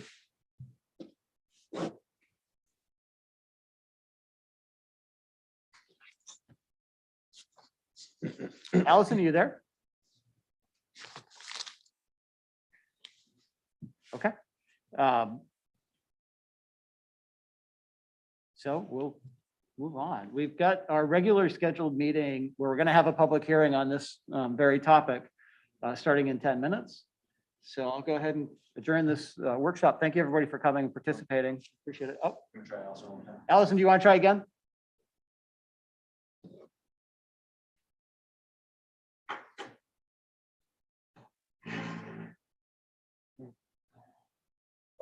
Well, we'll answer your questions during the next meeting if you're able to get connected. Okay.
Good evening again, everyone. This is your Scarborough Town Council regularly scheduled meeting for Wednesday, February 16th. I'll call this meeting to order, and we'll start with the Pledge of Allegiance. The Pledge of Allegiance to the flag of the United States of America and to the republic for which it stands, one nation, under God, indivisible, with liberty and justice for all. And Tony, would you call the roll? Counselor Seither, Here. Counselor Anderson, Here. Here. Counselor Katarina, Here. Counselor Hamel, Here. Ken Johnson, Here. and Chairman Clutch. Here. All present. Thank you. Thank you. Item 4 is general public comments. Are there any members of the public who would like to comment on anything that is not on the agenda this evening? Come on up, man. Hi, again, Nina McKee, 309 Black Point Road, and I hope this is appropriate. You just stop me if it isn't. And really, thank you again for listening to me. As a citizen of Scarborough since the early 80s, I am deeply concerned about growth in our town. When we moved here from Brunswick 40 years ago, Oak Hill consisted of a fruit stand, Foley's Ice Cream, very few shops, an old town hall, simple school, and the public works was on Black Point Road. Traffic was very reasonable and open land was abundant. Last year, the council gave the Downs an exemption to build 300 units in addition to the 43 allotted by the GMO. The reason given for this exemption was that the 300 units were already in the pipeline. Now, a year later, developers want another exemption to build 500 units plus 43 allowed in the GMO. The reason given for this extension is that housing is critical to developing a town center, which is mandated in the Tif contract. I wonder if the developers are using that mandate to influence the council's approval of this exemption simply to build more units as quickly as possible for the Downs profits. And not everyone wants a fancy Downs town center. We already have a town center at Oak Hill with a town hall, public works, schools, library, post office, UPS, banks, restaurants, medical facilities, Walgreens, et cetera, et cetera. So what is the big deal about creating a town center when we already have a town center? Answer, the terms of the TIF. The town's resources are so stressed with all the building that has occurred in recent years. Traffic is horrific. Hannaford parking lot is full all day, and some shelves are empty, not only due to recent supply chain challenges, but also due to increased demand. After often long lines are at the post office, UPS, shops, and parking, usage of beaches has dramatically increased. One can only guess that sanitation facilities must be stressed with all the additional usage. In summary, I urge the town to find a way to reject this exemption. I urge the town's developers to be content with slower growth of their projects, which will ultimately have 2,000 units when completed. One wonders if the need for another exemption is tied to the Downs profits and the town center mandated in the TIF contract is a means to that profitability.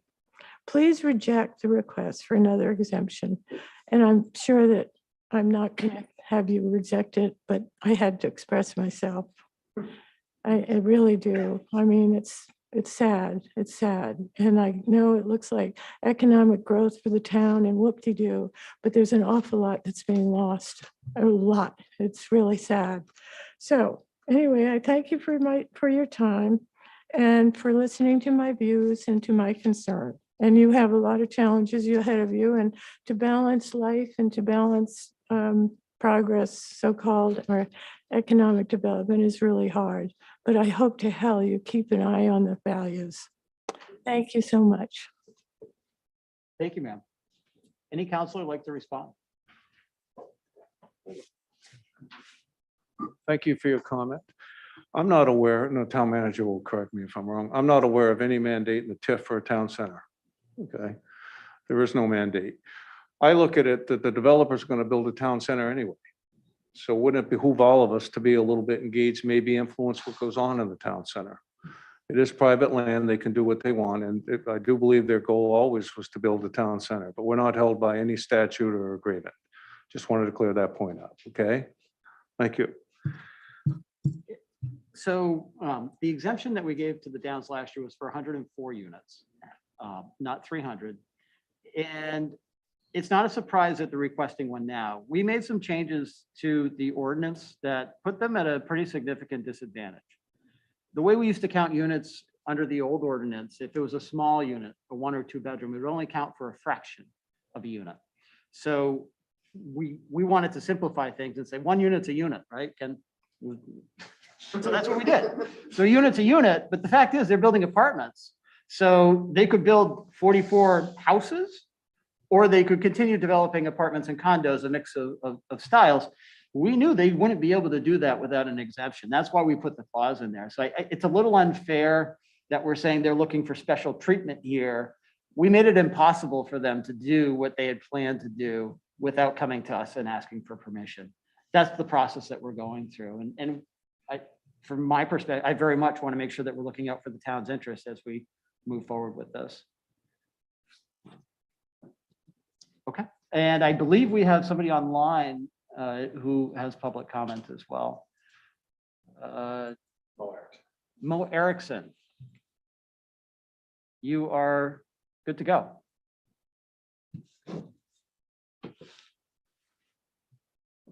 Looks like you're still muted. Unmute. Okay. Can you Yep, hear? there you are.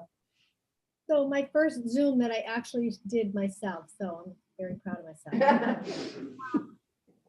That's what happens when all your kids move out. I wanted to come up and say 2 things.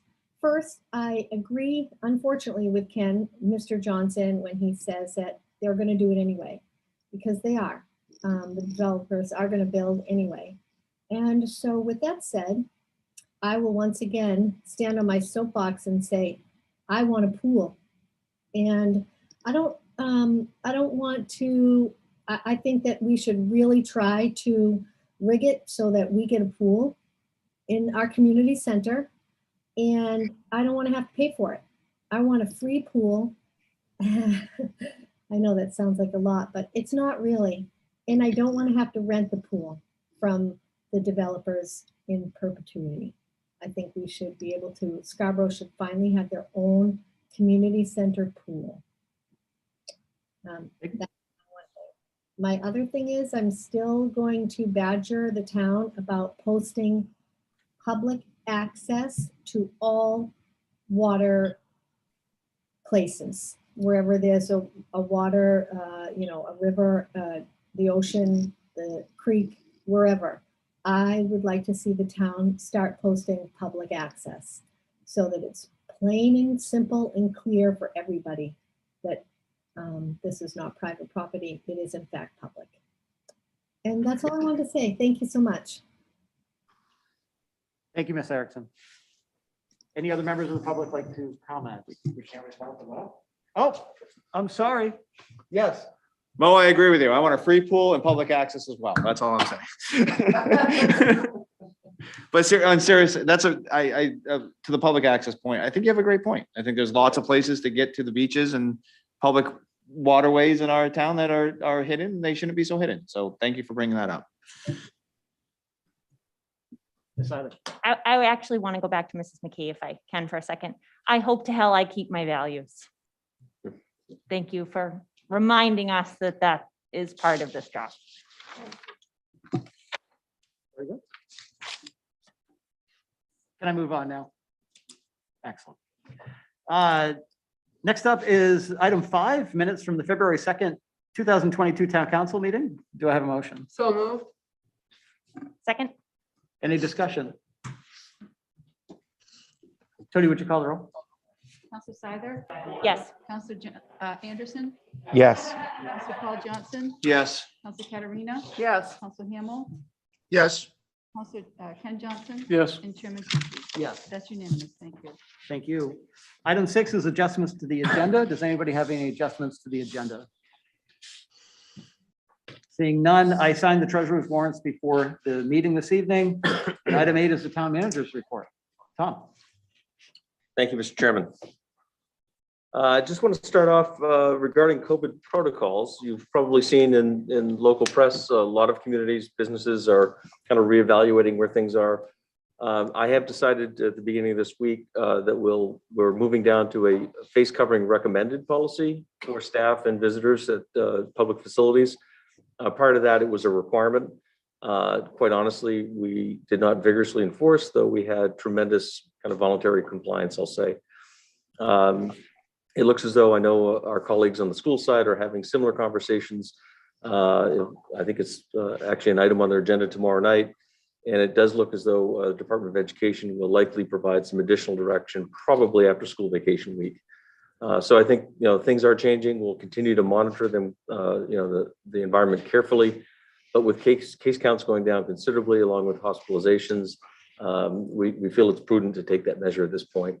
Again, I think a fair number of staff and visitors will continue to wear face coverings, and I personally will do that, if only to help provide comfort to those that want to do it for themselves. So I'm very pleased to see all of you with face coverings. I think it is important as we broadcast these meetings to portray that image to the public, but that's certainly your choice. But I very much appreciate your willingness to do so.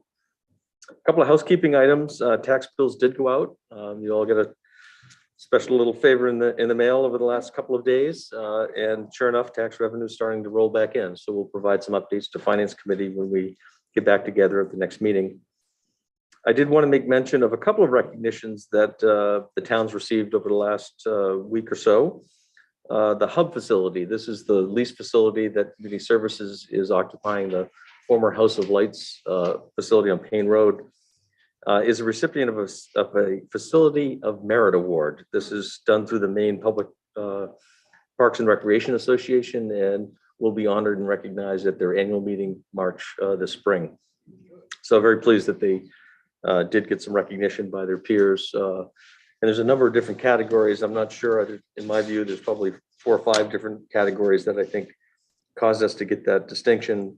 Among them are demonstration of innovation and creativity, increase in recreational opportunities. I think you've seen how they've been able to expand programming in that space. So very pleased for Todd Souza and his staff. And I'm really excited about what they can do in the future. Also, for the 16th year in a row, the town has received a Certificate of Achievement for Excellence in Financial Reporting. This is done through the Government Finance Officers Association. And Ruth and her team is certainly the ones responsible for the detail and accuracy of our financial reporting. I did want to take the time to share something we learned, and Councilor Seither was part of a Metro Coalition meeting last week. I feel as though I'm fairly engaged, but I was really shocked to hear some report from our partners just in the city of Portland. They really characterize it as a humanitarian crisis that they're dealing with. And this isn't brand new. It's something they've been dealing with for years, frankly, in waves. But there's really right now, again, they term it as a humanitarian crisis. Right now, or as of last week, there are about 1,200 people that they are hosting in temporary housing. And those are roughly split between half of them are asylum seekers, and the other half they call singles. I think it's more the homeless population.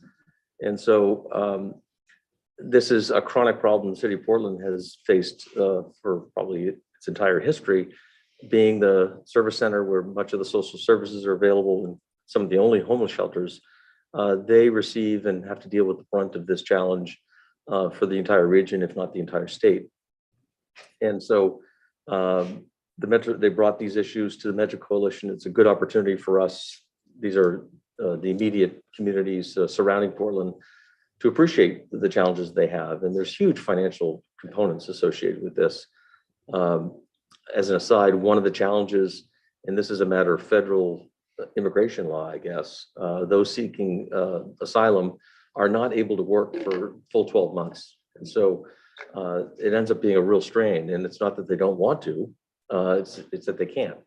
And so among other things, the Metro Coalition, I did author a letter on behalf of the coalition to the state, really seeking additional help and support for Portland, just to recognize the unique circumstance that they find themselves in. And again, this is just the most recent. A couple of years back, they dealt with another wave of asylum seekers that they put up at the expo for some period. Because the temporary housing, much of it is in hotels and kind of temporary, I'll say, winter rental space. They are concerned about when those facilities are no longer available and folks still need a place to live. So it relates back to the affordable housing conversation and just housing opportunity conversation that we've been having right along. But Portland really is presented with some unique and tremendous challenges right now. So on to some perhaps lighter things. The council may recall, I believe late last summer, early fall, you approved or authorized me to sign a lease with AT&T, and this is for a new cellular installation. They have mobilized on site. They've delivered all the materials, and I'm told that operation will be operational by mid-March. So there'll be a period where you'll see equipment on site here. We'll have to crane it up to site. It shouldn't have any impact on our operations, and hopefully we'll see some improved service for those that are AT&T customers in town. And lastly, something that I've known, but I hadn't been able to put some numbers to it, and I thought I'd share it with you. As we experience different winter conditions, Mike Shaw and his crew will always say, give me 12 inches of snow any day, because they can deal with that much easier. And there were two incidences that over the last several weeks that helped really kind of make the point. You may recall back in the end of January, I think it was the 29th, we had a foot or 14 inches of snow. It was a very cold event. We went through 140 tons of material. That's kind of a combination of salt and sand. For the event that we had, the 3 inches of sleet, we went through over 400 tons of material. And it was kind of the same duration. So we're incurring the same sort of overtime expense and so on and so forth. And I think it's a harbinger for the future, as we have these events that are more and more on and off rain and sleet rather than straight snow. Intuitively, you think it might be less expensive or less of a challenge to deal with, and when in fact it's exponentially more difficult to deal with.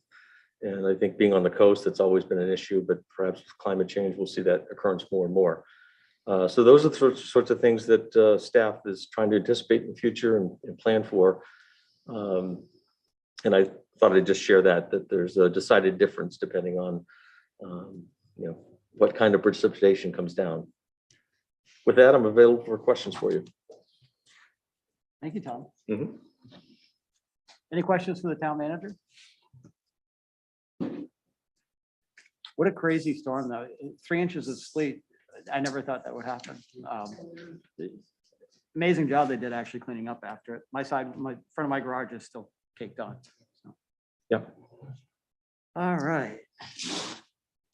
Next up is order number 20-015, a 7 o'clock public hearing and action on the new request for a food handler's license. First is Upward Subs LLC, doing business as Subway, located at 594 US Route 1 and 456 Payne Road. We also have GCS Enterprises LLC, doing business as Aroma Joe's Coffee, located at 25 Saco Street. And Ronald Leidick, doing business as McDonald's of Scarborough, located at 221 US Route 1. Tony? The Upward Subs, they're taking over existing businesses, as well as Mr. Leidick is also taking over an existing business. Aroma Joe's is a new establishment that's gone through the approval process. Their applications are in order, and once the Aroma Joe's receives his occupancy permit, we'll issue their licenses. Thank you. Do I have a motion? Oh, I'm sorry. Are there any members of the public that would like to speak to this?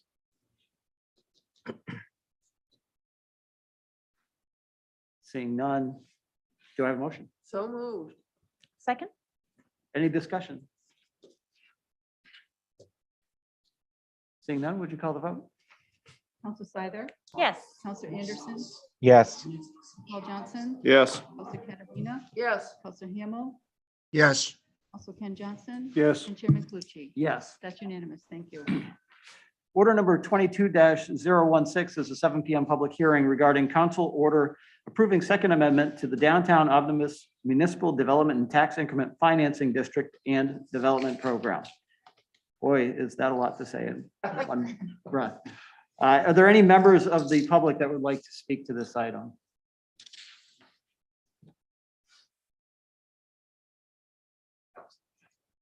Ms. Bristol, thank you for coming back. Can you hear me? Can.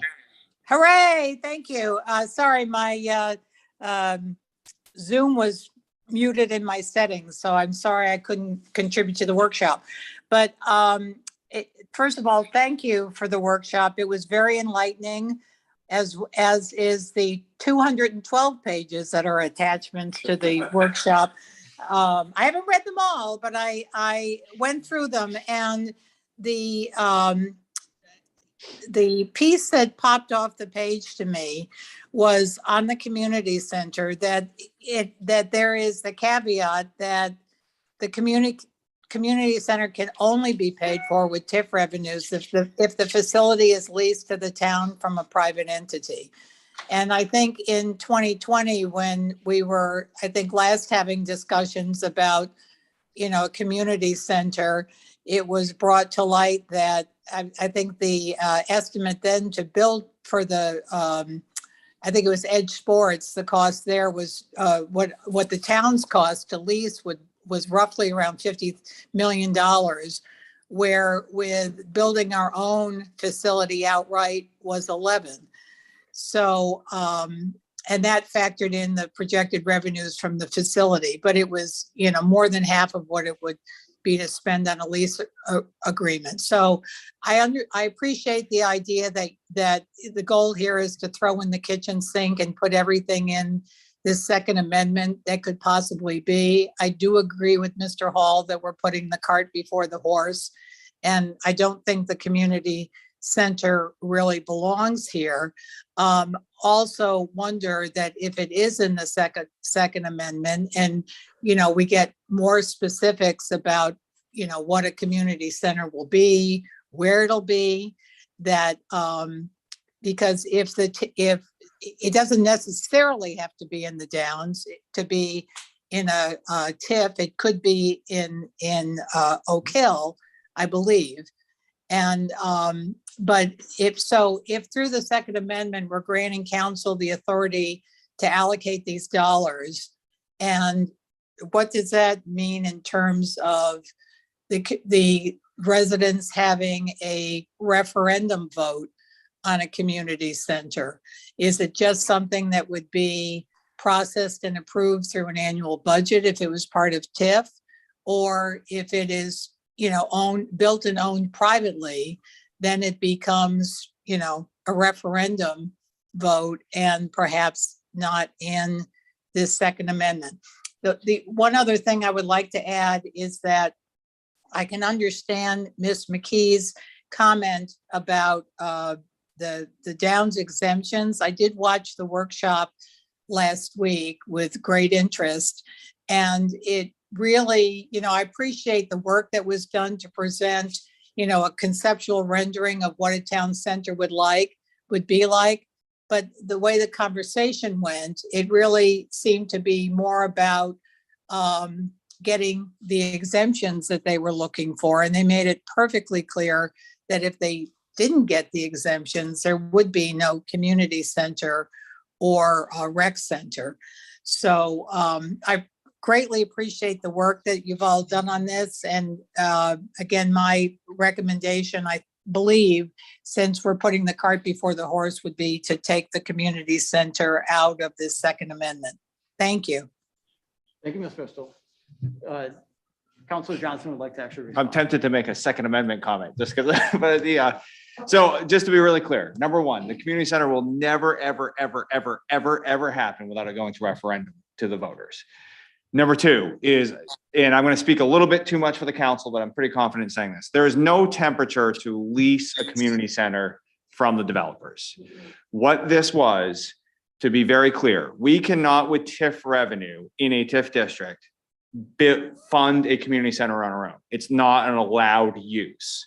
So there's this little loophole that we thought what we can do is we can lease it for a possibility, to be very clear. The mechanism would be, we would lease it for a very nominal amount, and something we've talked about in Finance Committee was $1. And the TIF revenue would be paid to, quote, improve the project. And then, so what that would do is, hey, we're gonna lease this for $1, but we're gonna spend the money to build it with our own money. And then after the TIF district is over, transfer of ownership would go to us. So to be very clear, Allison, because I think we spent a ton of time on this in finance, there isn't any temperature to go with the model that was presented to us from the community center committee. It's none of that. It was a way to, quote, to essentially backdoor this fact that community centers are prohibited to be used with TIF funds. So that's what that is. I just want to make sure that that's pretty clear. And it's kind of that's why it's spelt out so much. It's still confusing when it's spelt out, but that is what we were entertaining. One of the things that we did a few months ago before that workshop that you referenced, Allison, is we have publicly essentially asked the Downs folks to gift us the land for that community center. We have said that as part of one of the things that we said that we floated. We haven't voted on it, but it was just an idea that generally people said, hey, we might be able to support this.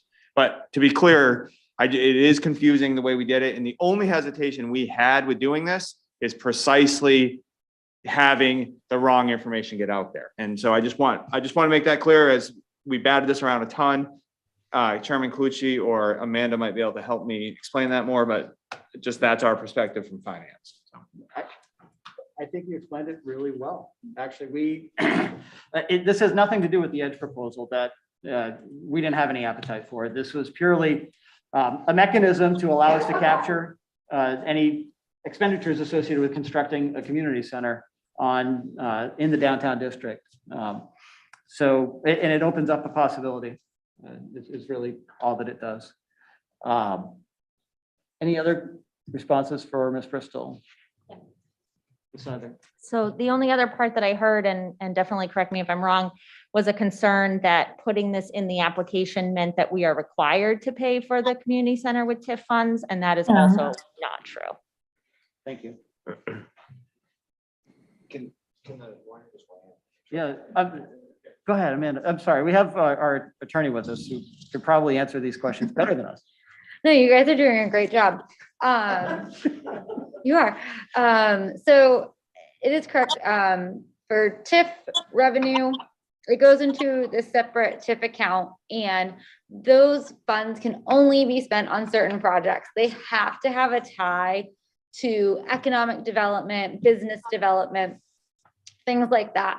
So this lease space gets to that economic development piece that we need to meet. There would be rent, even if it is $1, going to someone that kind of checks that economic development box. Without that, buildings that are owned by government entities or are used for a government purpose, those don't get to that economic development piece.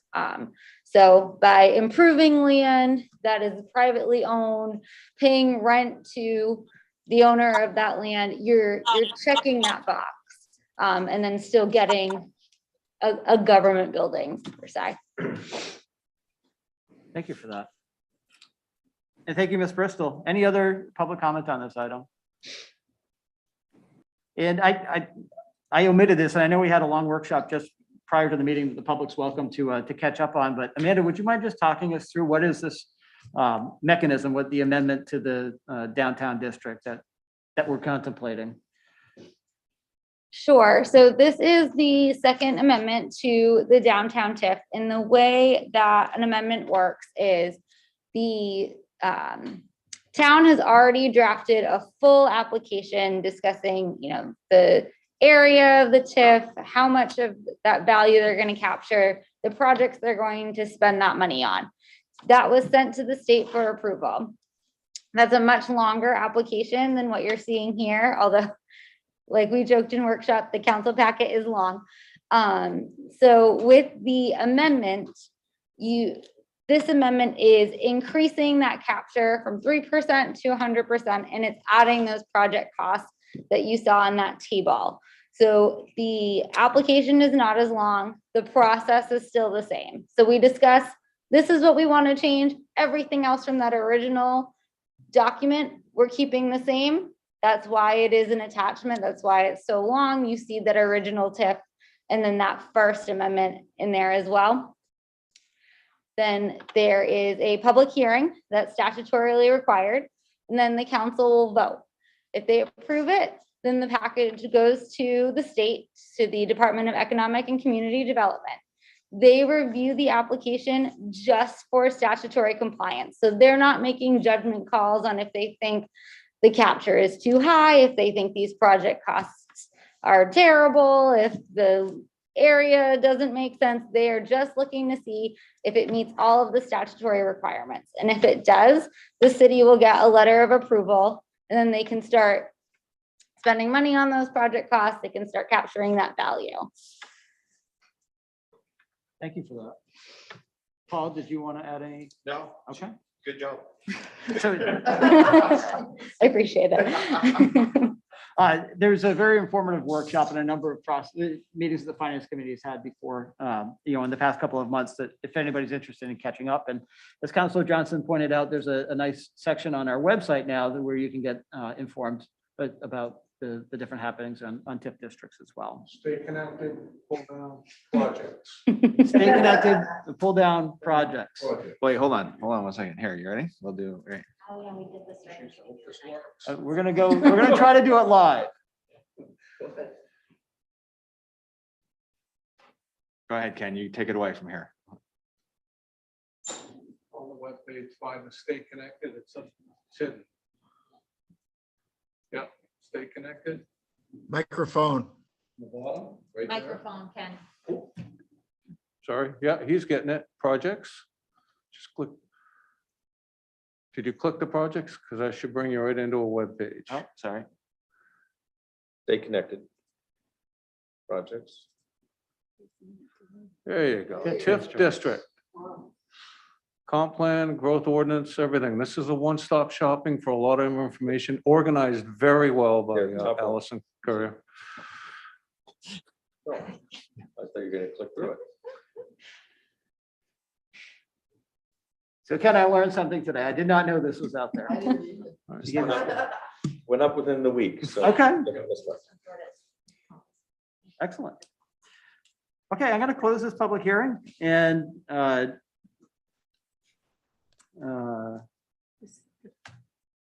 we have to have a motion. The final vote will be taken on March 2nd. So are we voting on it tonight as a first reading? We are not. So this is just a public hearing. So we will have a first and final vote at our March 2nd meeting. That's the plan. Okay.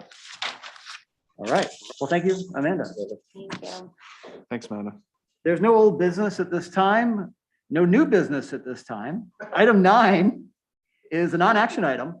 We have some representatives from the Scarborough Public Library joining us to give us an update. You guys come on up.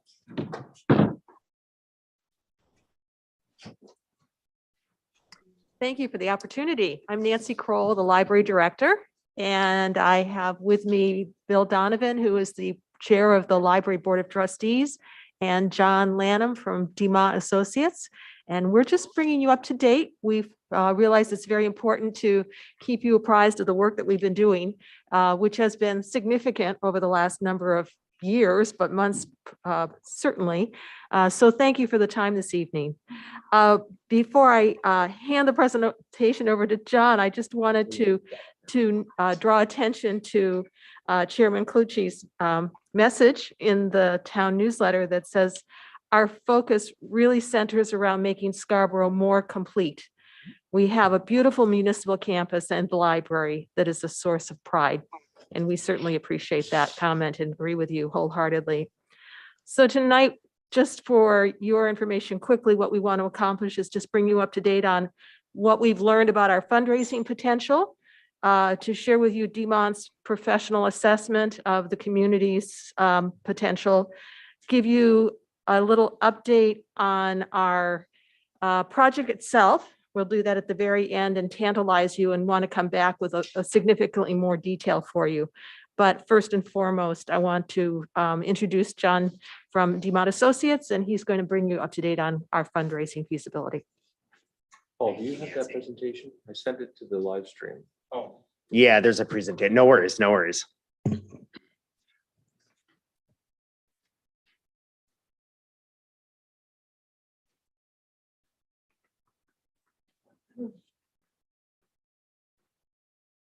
That's a good thing to say the password, huh?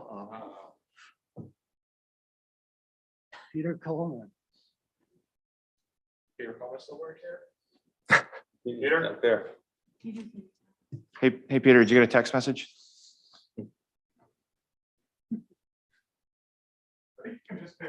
Oh, I thought I was getting a two-factor authentication. Okay, here we go. Library link. Got it. Okay, Not that One below. No. not that one. Okay. This one. Oh, there you go. There you go. And let me download it. Give me 5 more seconds. Sorry, guys. Perfect. You can have 10. I'll be down in 15. What the heck? Got a lot of tabs open today. Even busy over It's there. been the busiest non-meeting that we've ever had. Hold on. There we go. Okay.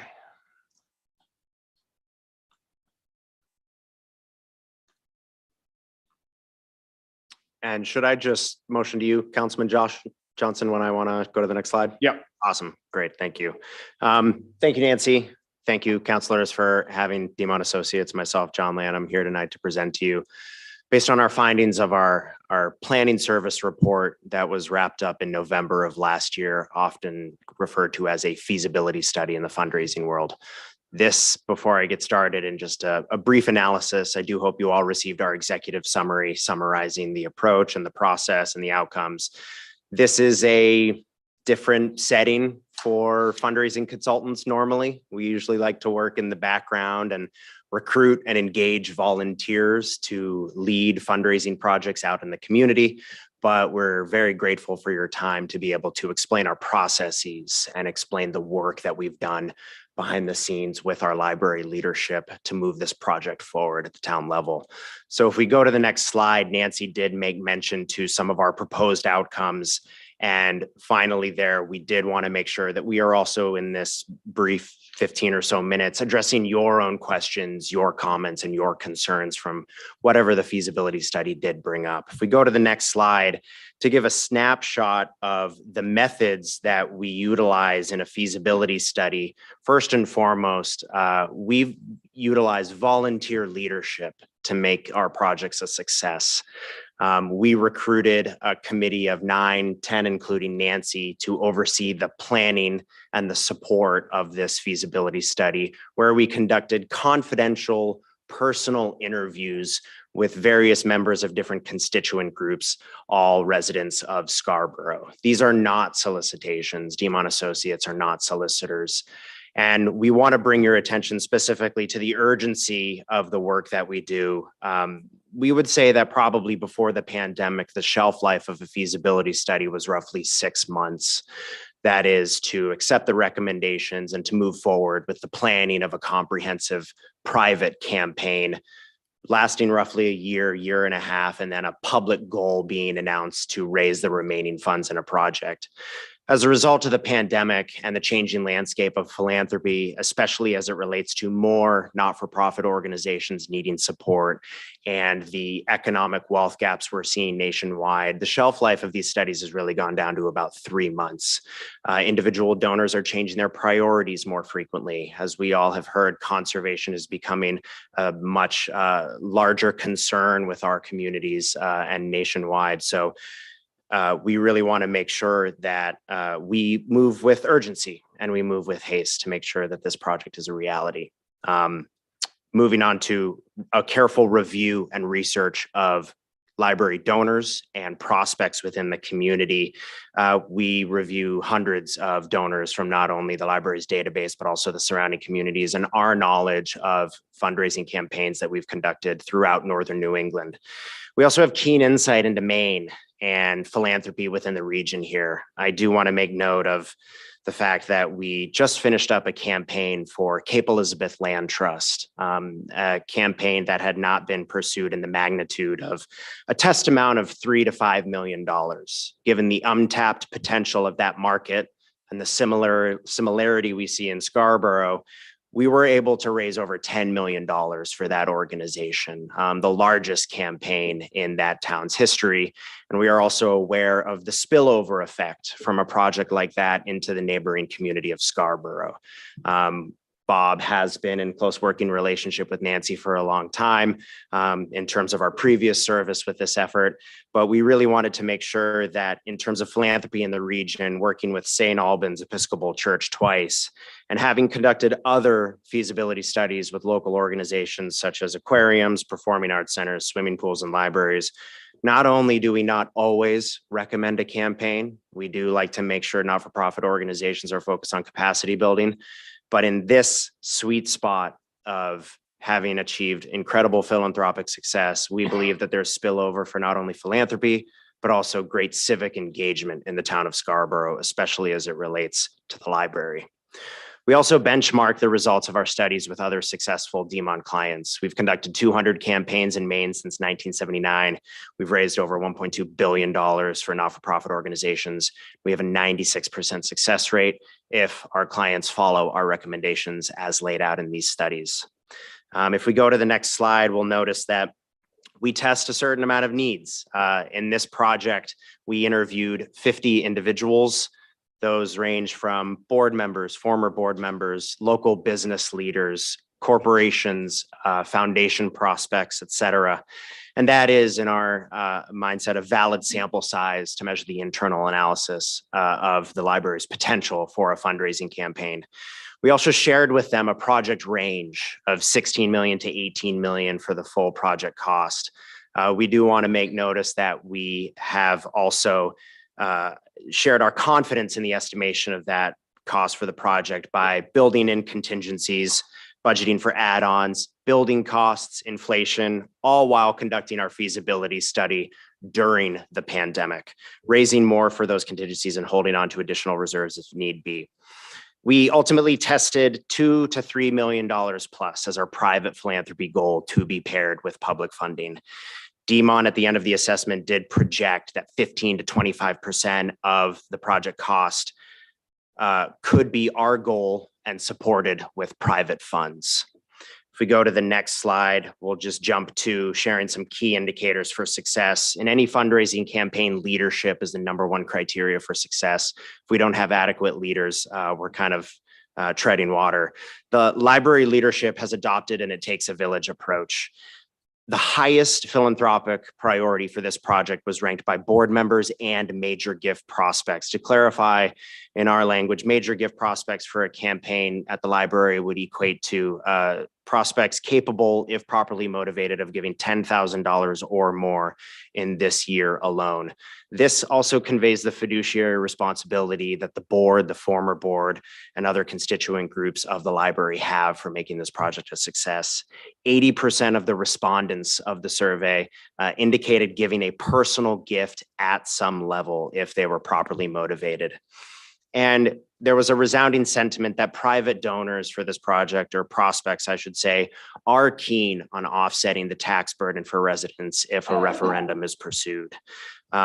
We're also seeing in our little corner of New England that libraries are really being prioritized by their communities to serve growing populations, as many people, especially from the pandemic, migrated out of high density major cities into more rural areas. We have one client, Brandon Free Public Library in the town of Brandon, Vermont, outside of Middlebury, that has exceeded its goal of $1.1 million 9 months ahead of schedule, and they will be doubling that goal to $2.2 million for the coming year. We also know in our fundraising campaigns that volunteer action yields positive results. 20 major gift prospects, again, 10,000 or more this year, will consider soliciting others. Again, like I mentioned at the outset, DMON are not solicitors, but we train our volunteers to effectively solicit gifts, asking others to, will you consider joining me in supporting a campaign? 14 major gift prospects will consider providing leadership. This is going to be a multi-generational volunteer effort of committees, and that multi-generational volunteer committee groups are being actively pursued as we speak. If those individuals are effectively engaged and supported, they will set the pace for success. The volunteers we spoke with cite the mission of the library, improving community connections, improving services for all citizens and visitors, and sharing personal motivations to encourage broad participation. DMONT, through all this, does anticipate historic philanthropic support in Scarborough. We are very pleased being a Portland-based firm to help out our neighbors close by. The major conclusions from the service that we want you all to be aware of and apprised of are that the proposed plan, a mix of private support and public support, as well as a private fundraising campaign, are supported by the key constituency groups that we discussed this project with. DMON at this time does not recommend a publicly announced goal. We like to focus on true needs until we can clearly identify how much can be raised. But we have concluded that $2 to $3 million or more in private support is possible through careful planning. The library board has taken positive steps on our recommendations to expand community awareness and support of this project. So what does that look like for our campaign plan, and what has been our progress to date? We recommended to the library board a two-phased campaign strategy. We identified first phase goals beginning in December of last year and going through November of this year. One, to raise $450,000 in cash to validate a $2 to $3 million capital support over the next 6 tax years. That would be seeking pledges following the successful passage of a referendum. We do, though, aim to solicit 90% of that cash amount this year from insiders, those closest supporters, those with a fiduciary responsibility. That includes the board, our campaign cabinet of volunteers, and selected top prospects that we have pre-existing relationships with, and we have interviewed in the study and know that they want to be a part of this successful project. We also seek to obtain hundreds of small gifts from donors who pledge to vote yes on the public campaign. We also want to publish donors and supporters monthly to convey to the entire community the growing support for this project. And just earlier today, we had a campaign cabinet meeting of recruited volunteers to oversee campaign messaging and public promotion. You might ask, why are we focused on one-year commitments now? We seek to go slow this year so that we can raise more after the referendum. We acknowledge that our focus has to be public promotion of that referendum in 2022 to make this project a success. So how are we doing in progress towards those goals? For the cash need this year, key leaders are paving the way with 5-figure cash gifts. And we are, as of today, tracking toward 25% of that need already having been met by the end of this month with only 9 to 10 gifts. We have recruited a campaign cabinet, like I mentioned, to oversee the campaign and public promotion. Some of those names might look familiar to you. And we will recruit additional volunteers as needed. We do estimate that a minimum of 36 private fundraising volunteers will be utilized and encouraged to participate in this private philanthropy side of the campaign. On the next slide, you'll see that we're also pursuing our Vote Yes campaign and making good progress there. We have partnered with a 501c4 Every Library principal, I should say, John Traska out of Chicago, Illinois, to refine the referendum messaging and to recruit volunteers committed to that public promotion. We do estimate a minimum of 50 public volunteers for that effort, including library staff, library board members, school leaders, local business leaders, and the like. We are again focused on recruiting a multi-generational volunteer group for this effort for public promotion from March to October. That includes 2 honorary chairs and at least 2 working chairs. And the recruitment of those volunteers is already underway, with Kevin Freeman having been recently recruited to leadership. The next slide, we are also planning to start conducting, after those volunteers are recruited, personal canvassing started in April of 2022 in conjunction with National Library Awareness Month. We will again publish donor and project supporters monthly to convey growing support, and we are keen on developing a social media campaign led by the library's Youth Advisory Board to encourage younger people to help us get out the vote and possibly canvass, which can also be done right in front of the library. You then might ask, what will our second phase of the campaign strategy be? Pending successful passage of a referendum, we highlight these broad goals for November of 2022 to December of 2023, publicly announce and achieve our private campaign goal, which is yet to be determined, complete a 7-year financial pro forma to show the sustainability of this project in the long term for the future of the library and those it serves, re-engage all of our phase 1 prospects, as well as engage new prospects for multi-year pledges, and to make this truly a community-wide effort. We will seek to extend the pledge period by 5 more tax years, seeking pledges of from 2023 to 2026 for maximum flexibility of giving. And importantly, we want to promote how all sizes of gifts and individuals' votes have a resounding community impact. Before we open it up for questions, I do want to allow Bill to come up and close this portion with some words. Thank you, sir. Thank you. Good evening, everyone. I enjoy being here, and I must say, I'm looking at 7 friends. So I appreciate the opportunity to wrap this presentation up. We appreciate the opportunity to update the town council. We plan to regularly keep the town council updated as we go forward. The project at this point is 3 years of work, and it is now accelerating. We are moving very fast, and it will be culminating in just the months ahead as we head towards the summer and then the fall. While the library is woefully undersized for the growth that Scarborough has experienced, the proposed plan is not just to add space. It is to add value to the community of Scarborough. And that really is our core mission. The people of Scarborough see the library as the public space, whether it is to learn or be entertained or to socialize. The scope of services in a modern library today is really extraordinary. We have a handout that Nancy Crowell will provide to you that will go into greater detail on both what our architects are up to and what the leadership team is expressing for why this expansion project is necessary. So that will be helpful for you. Let me finish with thanks for your support.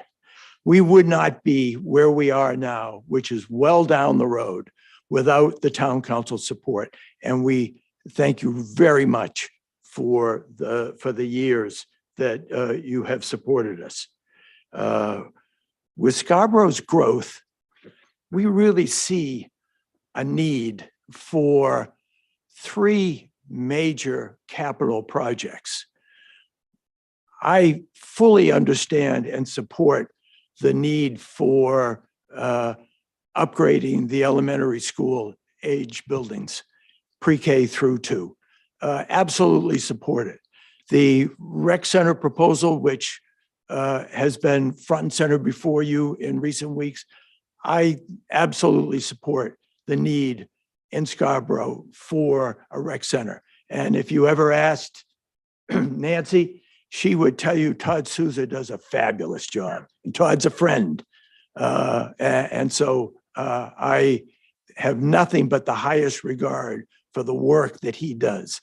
And the library, the leadership in the library with Nancy is extraordinary. And we're going to force her to stay on for another year to get us started and going with the construction. All 3 of these projects are needed. And we all need to work together to make them all happen. If we work together and not apart, we can make a huge improvement in the Scarborough community. And that really is our goal, to be transparent and informative and to be able to fully justify to the town council and to the voters of Scarborough why this is going to be a wonderful addition to our community. Thank you.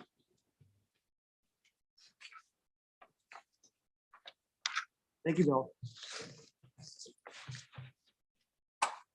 I have a handout. I'm going to be passing out a preliminary set of drawings that we have just received this last week. We are still working on quote unquote the number, but it is within the scope that we had anticipated based on the last CIP review. So what we're trying hard to do is to get, again, the famous number in time for it to be incorporated in the budget. So that's been our goal right along, and I think we're going to make the goal. And with the fundraising activity, I'm confident that we're kind of coming in with the number that is where we thought we would be. So I'm going to pass around pictures.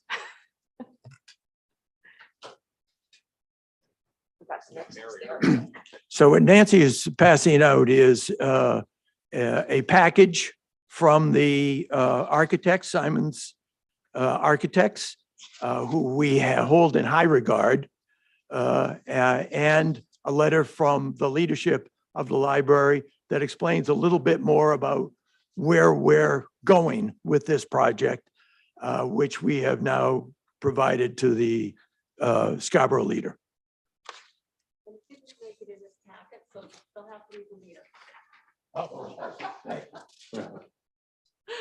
We do have a letter from leadership that's going to be in the leader. It's also, I think we just published this evening. It's also in our library newsletter. And I think we made an effort to be sure you are all on the library newsletter list. So it will appear there. Again, I'm providing you with a tantalizing handout. We'd love to come back in a few weeks when we have some more detail, but this gives you a scope of what we've been trying to accomplish. And we're very pleased with what we're seeing at this point. It is conceptual still. As you're looking at the color, think timber, think lots of wood.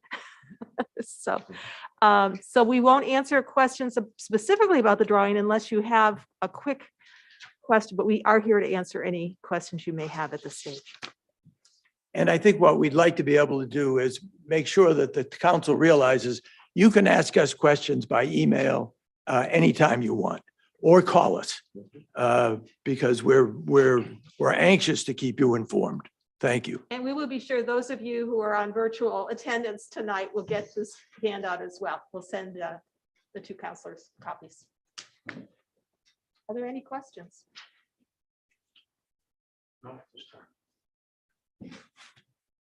Any questions for the library? So I can start. One, thank you for the update and the progress report on fundraising. This would have saved me a lot of time. I feel like we have been supportive of this project over a period of time, but we haven't seen a lot for that support. And I think there's been question in a number of our minds, is this the priority? Is this the right time to do this? We need your help, right? And this is the type of thing that can help us understand, where you're coming from. Right? This is going to sound totally off base now. Who owns the building, right? So some people know this, and this is not uncommon. The Scarborough Public Library is actually a nonprofit organization. It's a separate entity. So we don't have direct control over it. We fund most of it. I think we own the land. Who owns the new building? Can you help talk me through that? Sure. I will base it on the conversations that occurred in 2006 when we also had a potential expansion project. In 2006, the Library Corporation amended its bylaws to require, if the Library Corporation ceases to exist, the asset would go to the town. Currently, the library books the asset on its accounts. The land is owned by the town. We've paid in advance a 99-year, $1 a year lease, so we're still there for a little while longer. But we depreciate the building, and it is there's a co-ownership clause in the legal world that I don't want to use because it would be inappropriate, but we are, the library corporation, the 501c3 technically owns the building as the asset on the books. The town of Scarborough can take it over should the corporation cease to exist. So there's a fail safe there for the And who would investment the control town is construction? making. Who would control construction? Would you have the capacity to do that, or would it be town management? During the last project, the library corporation controlled it. But I will tell you, the library and the town work seamlessly together. There really is no bright line between us in that respect. We'd certainly turn to the town for assistance. And typically, there's a representative of the town staff on the committee also. So that would also help with that liaison. Thank you, Councilor Johnson. So if we're gonna have future pledges based on if a referendum passes, right? How does that, just out of curiosity, how does that work? Do we still put the entire cost to referendum and then just not bond it? Because you guys are gonna continue to fundraise, is my understanding, and you continue to try to get yearly pledges and people locked in for 3 to 5 years. Would we as a town still put the project out at full cost and then recoup that, or, not bond as much? Or do we roll the dice, is the wrong word, right? But do we book that as going towards the project cost? And do we only put the difference to referendum? How does that typically work? By the way, thank you for actually producing some private, this helps It's tremendously. certainly a discussion point. I think there's some strategy in terms of how you approach that. I can say the most recent example was our own public safety project, building project. We had our own resources, which we committed off the top. We also had the potential proceeds of the sale of the building, which was a bit more speculative, but we did fix a number to that and reduce the ask to the voters by that amount. So I don't know that there's a magic answer to that. I think that's a discussion that needs to be had. But we can have the discussion and choose what we think's best. In any event, the question will be worded an up to authorization. And so obviously there's the ability to borrow less than the authorized amount. We, in an earlier project, we used the town's bond because of the rates. It was just very simple. There was a challenge, it wasn't a challenge, it was an opportunity. We did investigate USDA rural development loans, which gave us a different bond rating opportunity. As it turned out, the town's rates were so phenomenal, it wasn't really effective for us to go to the USDA for the bond or the loan at that time.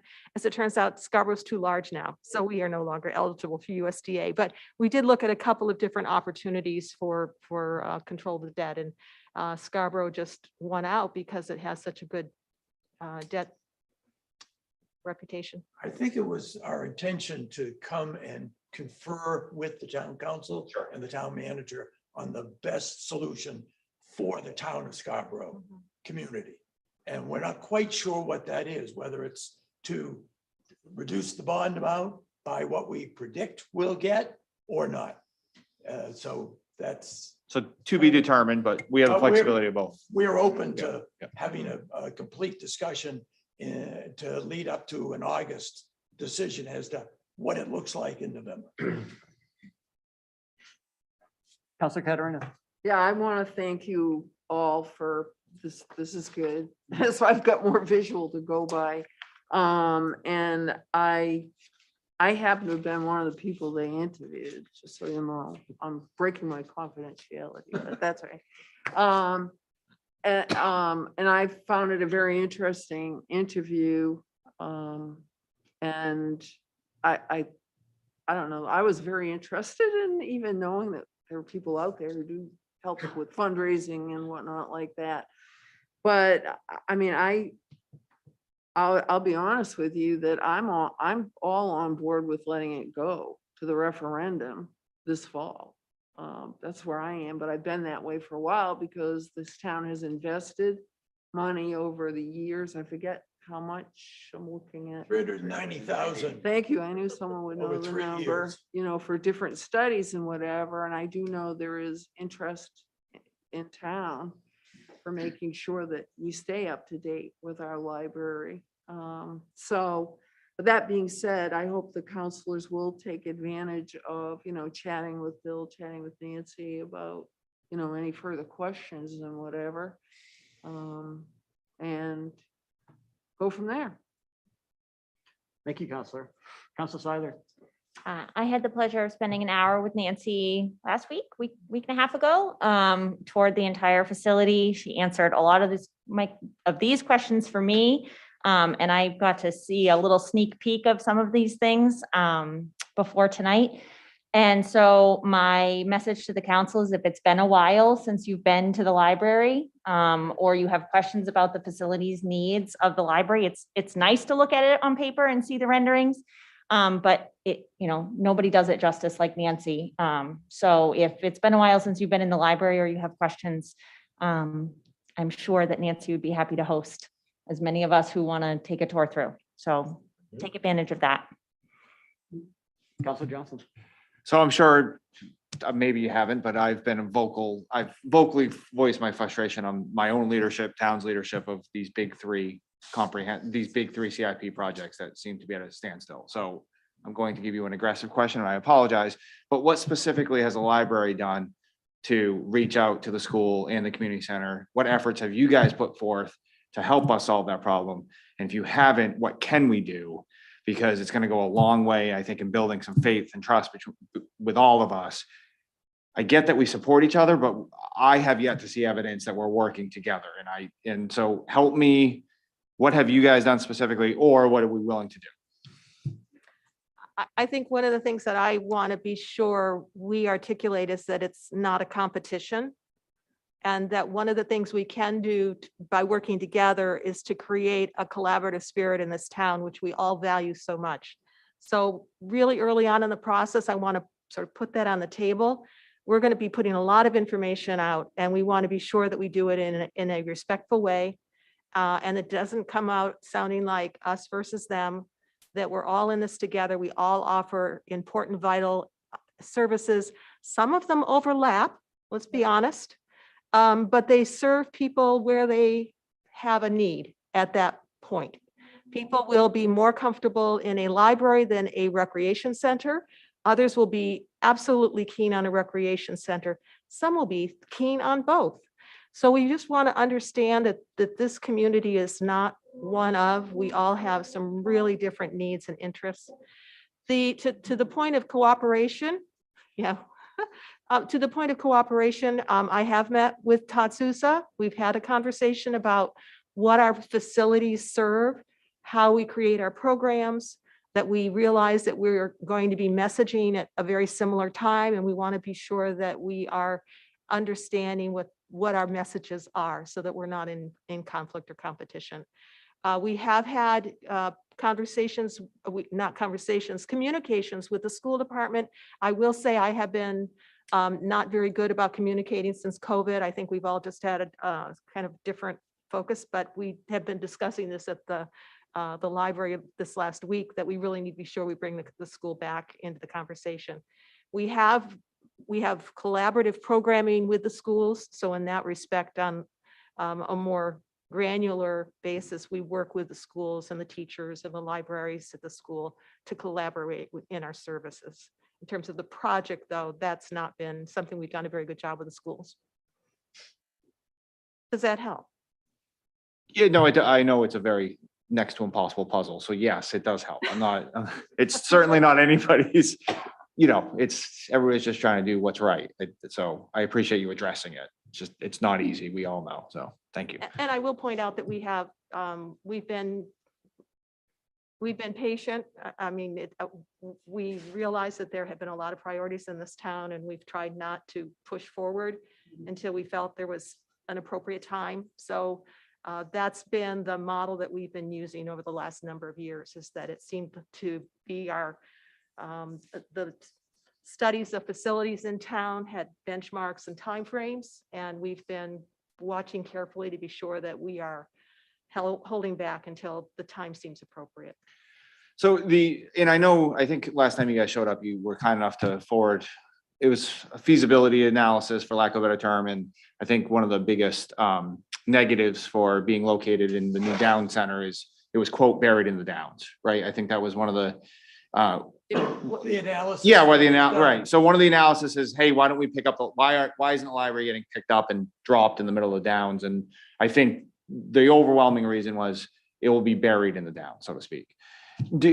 With the, since we're toying around with the idea of not necessarily a community center, but more of a pool and then a place to put Todd Souza, is there any temperature to have one more conversation? I know you guys are very far down the road, but since we're not going an Edge Sports Complex model or this big 100,000 square foot conglomerate, you know, everything, and we're almost pressing the reset button on the pool slash, I'm going to call it the hub because that's where Todd would go with, great. Is there any temperature to have maybe one more conversation or perhaps a workshop with Todd Souza and all of us to understand why that would continue to not be a viable option? I mean, if it's not a viable option, that's 100% okay with me. I just, right, the point of building the downtown center is to have a place of community and all, and where we bump into each other. But I think your feasibility study explicitly says this isn't a good place for a library.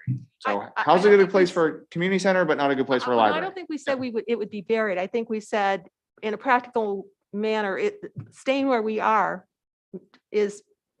that seemed to make the most sense. That building was built for expansion. The building that we're in was built originally to be expanded within 20 years. We didn't make it, but it's still there, ready to be expanded. So it's a logical, effective way to expand library services. It's in a great location. We kept looking at things like, well, the Downs was going to be near people walking. The library currently is near people walking. The Downs was going to be a civic presence. Well, the current library is a civic presence as well. We are having new and renewed conversations about the value of the library in terms of an economic driver, being even more important now as the Downs is developing. The atrophy potential for the Oak Hill neighborhood is a concern, and keeping the library there as a very important presence is going to help support the mass that's occurring at the Downs. It's going to help support what's going on at Oak Hill in a new way. It was intended to do that when we first moved in, and lo, these 30 years later, there's a new role for us to stay there and just make it a better presence for that part of the, it's really part of the Downs, and we get that. I mean, the Oak Hill complex extends to the Downs, and I've seen the drawings, so I understand that part of it. But I think, if anything, the library's presence as a strong, viable civic entity is going to be renewed as a result of the importance of the Downs downtown district. So I see it, it's interesting that it's sort of come full circle to that. And I want to put on record that the library loves the Downs. This is nothing about it being an inappropriate location. It just seems we're in a good spot, and we've got a lot going for us there. We've got a walkable community down the road, affordable housing down the road, a strong business community in our area, including what could be developed across the road. We've got the walkability from the school students literally across the driveway. So there's a lot in that spot that makes it the right spot. Councilor Anderson. Yeah, just to support Nancy in that response. You know, I had the opportunity, being the council representative, to sit in the meeting, and when the library board of trustees was deliberating and evaluating the options. And, you know, I think they did a great job really trying to give it good consideration. I don't think we need to necessarily have another conversation with them, because I think they did their due diligence to make that assessment. And I also think, you know, not everything needs to be in the Downs to be considered part of downtown Scarborough. You know, part of our downtown committee charge was to think about the greater, you know, downtown district, which includes the current municipal campus. So I think, you know, to Nancy's point, I think it is already in a good spot. It's the right place for it. You know, it's built for that expansion. They did the analysis, and I think at this point, you know, it's better to move forward than to continue to revisit that again. I also just want to say, also being the representative, and just to echo Jean Marie's comments, I hope the council will give some serious consideration to as we go through the budget, to talk about making sure that this does get to referendum for this year. like what was talked about earlier by one of the people during public comment, Nina, this is really about our values and the values within our community that we should be trying to ask as we make some of these decisions. And as Nancy articulated, each of these different things, the community center, the school expansion, the library, all address different values, and they're all important. And we need to think as a council, how can we support all of these projects in parallel and have some leadership along the way. The similar conversation that we're having on the library, it's almost like we had this conversation yesterday when Councilor Scyther and I were at the school building committee. A lot of these same concepts, conversations were happening. And I'm seeing everybody has a willingness to work together. I honestly think what they're looking for a little bit is leadership. And I think they're looking for it from us. And I think they're looking at from the town manager to really help create the space for it. I think everybody wants to do that. I think it's up to us to figure out how to create the environment that enables that. And so I know Councilor Clucci and I have been having conversations about that. I know, Paul, you and I have a need to have a conversation about maybe with the budget process, how do we start a catalyst to do that can become something in perpetuity that we can continue. But I think we as a council need to think about, how do we support all of these projects as well? Nancy, I appreciate you giving a very straightforward answer to my question and John, thank you for the follow-up. And I just want you to dial 0 from the front desk real quick.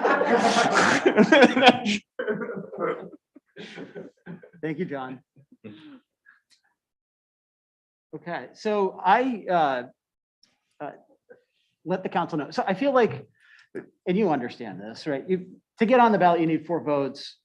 To pass, you need support, right? You need, a council that really wants to get behind this, I think. Maybe not necessarily. So I thought we might level set. You got some of this already. So who's engaged and active about, putting this on the referendum in November? And you heard from Jean Marie and John. And I'm going to share my thoughts as well, because I think that's fair. That's part of the reason that we're here. I want to open up. Does anybody else want to comment or share their perspective where they're at right now? Maybe after you do. Okay. So I'm sure you do. I need data to talk. Can you bring up the other one? spreadsheet? Yeah. So and while he's doing that, I can start. The conversation we had earlier today is a step towards how we make all of these things happen, right? So just by moving the public safety building debt service over to the TIF, we're going to save $8.7 million, plus or minus, over the next 15 years, right? So that's debt capacity that we potentially have created or are creating. The community center, while it's still in its infancy, it could be a catalyst for economic development on the other side of town. And I thought your answer was great, by the way, to why you need to stay here. If that is able to be handled as an allowable project, that reduces the cost of that project to the taxpayer by 50 to 60%, okay? So those are, we have these things that have been merging and we're creating capacity to have them. We still can't do them all at once. I will say for me, my top concern right now, or the biggest risk area, relates to our schools. We are in an unstable time, right? We have a lot of new families moving to the area. We've had a lot of folks move out of the school system that may come back. We're due for a rebound. So there's uncertainty there that I'm not positive we have. I think we have capacity right now, but we could get overwhelmed somewhat quickly. I didn't have a lot of data on the library. I went and got my own, and I want to walk you through it because it didn't sell me on it, but it did point. There are some indicators there, and some things that I saw that I want to bring to your attention. That maybe at a future time you can come back. Oh, you brought something up.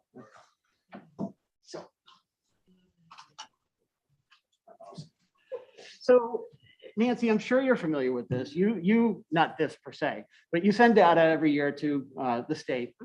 They consolidate it and have a resource that's available for analyzing. And you've used the reference that our library is small. I think it is. It relative to population, it is small. We're in the lower quintile. Okay, so these charts that I have, this is fiscal year 2021, which is last year. How do I move over? I'm looking at just median household incomes above 65,000. So these are relatively affluent communities. And like this chart, for example, this is the square foot per capita, which is a metric that I think you guys are pretty familiar with. And this is your circulation per capita. And Scarborough, there you are, you're in red. So you can see that our square foot per capita is very low, but our circulation per capita is actually quite high. We're towards, you know, the right side of the chart. So we're making do with what we have fairly well. This chart, we have the square foot per capita again. We have the registered users. So this is your, how many of your population, how many are actually engaging with the library? This we're quite low. We're, as a percent of our population, we don't have a good penetration today. These two are kind of conflicting, right? So we have a high circulation for our size, but we have a low number of users. The users that we do have are very engaged. They're very active, right? Which is, and loyal. So which is, they're good and bad indicators. That's why I always look at multiple ones, because I can't get a complete picture by just looking at one. But if you look at the slope of this graph, right? This is your users as a percent of population and your square footage. There's a clear relationship between the size of your library and your user penetration. And this is something that I hadn't necessarily kind of clicked on before. So you're not crazy. So you're going to solve some of the problem with your user penetration by expanding the library. I think there's a high likelihood of that. I don't know if that's the full solution though. So I do want you to kind of give some thought to how are you going to grow your user base or reach more of Scarborough, and maybe communicate that back. I don't think I put a chart together for it. Maybe I did. Okay. Okay. So here, and there's less. These are scattered, so there's less of a relationship. This is the visits per capita. And going across is how much funding we give the local share. So you fundraise, but how much the municipality gives per user, okay? And Scarborough is off to the right now. So we spend per user about $200. I got a family of 5, myself not included, but I am a registered user. 4 are very heavy users, right? So we get a significant benefit by being part of the library. But one of my concerns is that as we expand, what are their costs going to be? All right. I expect that if our user base grows, this is going to slide this way. But does the expense side of the equation also factor in? Like, how are your expenses going to go up as you grow? And that's something that I would like to understand before putting this to referendum. Do you have that mapped out or thought through or planned out? And in terms of fundraising target, I know you don't want one. To me, if you raise $5 million, which is 25%, which you said is target, is the high end of your range, but is doable. If we get some of these things approved by DECD, so that we are now saving on projects that we've already had and potentially future ones, then I think the library is too small, right? I think there's a time, we have a period right now with our debt service schedule where we could fit it in. I don't want to do it for the sake of doing it though, right? So we need to make the case, and we need to be transparent about these. The other thing here is that the library is free, right? Free to users, but it costs the taxpayer. So we need to understand, as we're expanding programming, expanding our size, what's that going to mean to the tax rate or to what we have to compensate for going forward, so that we can plan for the other activities and things that we might want to take on. So I'll be looking for a more complete picture. Sorry for the bunch of dots. It just helps. That's good. No, I'm so pleased you did that. It's we share that concern, And I think you'll also see one chart in the handout you had today, which is another statistical comparison of communities, which I think is also fascinating. One of the things that I'm going to take all of your comments and work on them, but I do want to just mention the old days of comparing circulation statistics, for example, doesn't work for libraries anymore because we are so people oriented. I would like to see, as you have just expressed, the user number higher. The reality is that a family might have one card. So it reflects one user. And in fact, it may be a family of 5. And they're all checking it out on one number. So that's a bit of an artificial number for us now. It's a convenience factor that a family has one card. Regardless, I'd like to see some measure that's a little more inclusive. How do we figure that out? And this is not a Scarborough problem. This is a problem with libraries across the country. It's a hot topic right now. How do we measure our use that makes sense, that justifies the investment of the community? So it's something we'll work on. Appreciate your comments. It's very helpful. Thank you, Jim. See, I'm getting Ken to. Well, open up. we're just waiting for the point. No, hey, thanks for the information. No. No, okay. No, thank you for the information. I'm looking forward to the follow-up you mentioned in 2 or 3 weeks, because like I said, the more information I can get, the better informed I am and the better decision I can make. But this may be minor, but this is a craw for me right now. You know, we just had a recent survey, which I fully embrace. I align with that survey better than probably anything I know. The library, we actually brought the survey to you to give you the opportunity to review what we're going to ask and add or plus not, because there are other players in town, not just the council. The library rated extremely high in every category, especially location. I think location was probably the top, about 96% or something. So, but services offered, material offered, space for meetings, the whole gamut of libraries. You were in the 80s and 90s. So to me, looking at it just from that way, the people that use it are not unhappy with what they've got. So that's where I'm conflicted on the expansion. It doesn't come across to me more of as a need, but more of a desire. So, but I am looking forward to gaining more knowledge and maybe change my understanding, but that's where I'm coming from on that. I saw it a little differently, but I appreciate your perspective. I saw that the areas that we were not outstanding, we were okay, were related to space needs. So the fact that we weren't outstanding in programming is because we can't offer programs without the space. Our movie programs, during COVID, obviously was an issue for us. 2 years worth of statistics are bogus right now because we just have not had people in the building the way we could. We could have had some programming with limited seating, and we are just now going to start something in the next month or 2. But we could have had, we believe, outstanding rankings in all of those program areas as well, had we been able to offer the space and brought people in. Our programming has been outstanding for years, and it's one of our highest demographics. The number comparison is very high. So we looked at that carefully as well and thought, we were kind of hoping we'd get outstanding on everything. Just to tell you where I am, since I don't know where I am, so to speak, but I really appreciate this update. I can get behind the idea of having a concurrent private campaign to supplement what we're doing and to essentially put it incumbent on a few key players to bring this across the finish line. So that works for me. I can appreciate your comments about the location and John Anderson backing you up. I think you're both right. I think one of my biggest concerns with the Downs project is letting Oak Hill fall by the wayside, so to speak. And you're spot on with that area and with the schools, the walkability. I mean, of course, my daughter uses the facility all the time. So that's what I'm coming away with. Those are the positives.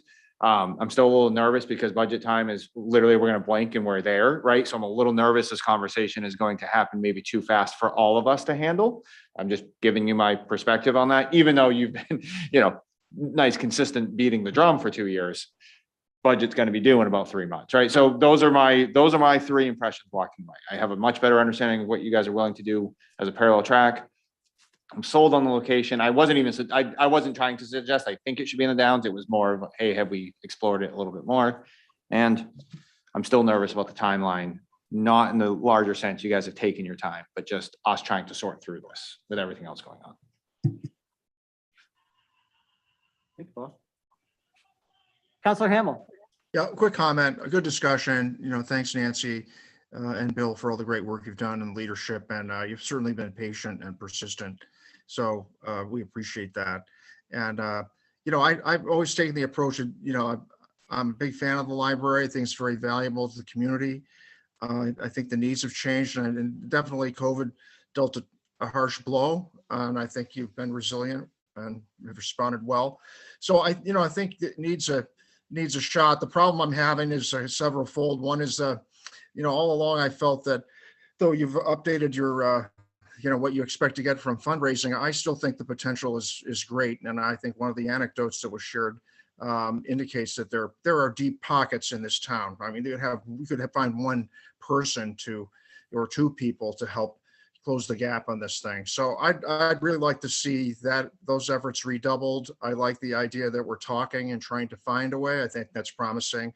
But this really, for me, turns on our duty and responsibility as a council to try to put forward something that is going to be successful. And if we have questions about it, I think it will be tough getting over the hurdle of putting it forward and then having the public tell us what they think, because we really can't do everything. I know we have some flexibility in terms of discussions around TIF, but we really do need to make some choices. And I would just also like to see the possibility of you're working on some contingencies, in the event that this doesn't go forward according to Plan A.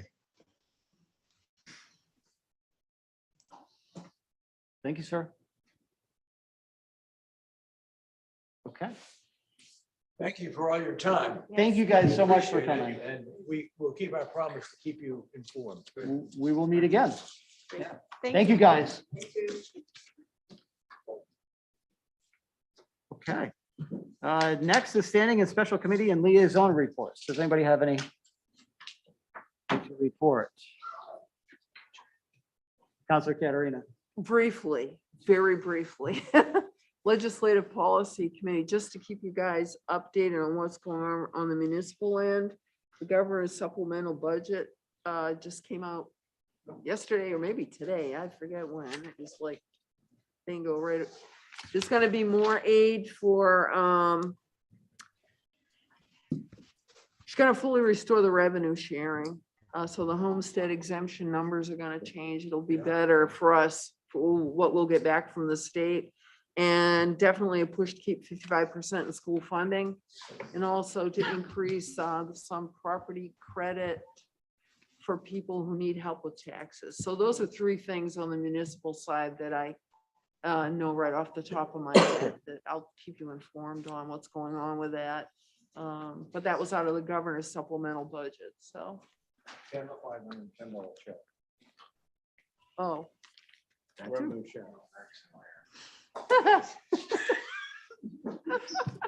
Well, I wasn't thinking of that for as far as municipal, but go ahead. But the other side is I think she's forecasting excess revenue, and that's how she's looking to spend. But usually that means good things for revenue sharing, especially with her upping the percentage. But the fact that she's put it out there as important, I think is great. And she's gonna put, I think it's half of the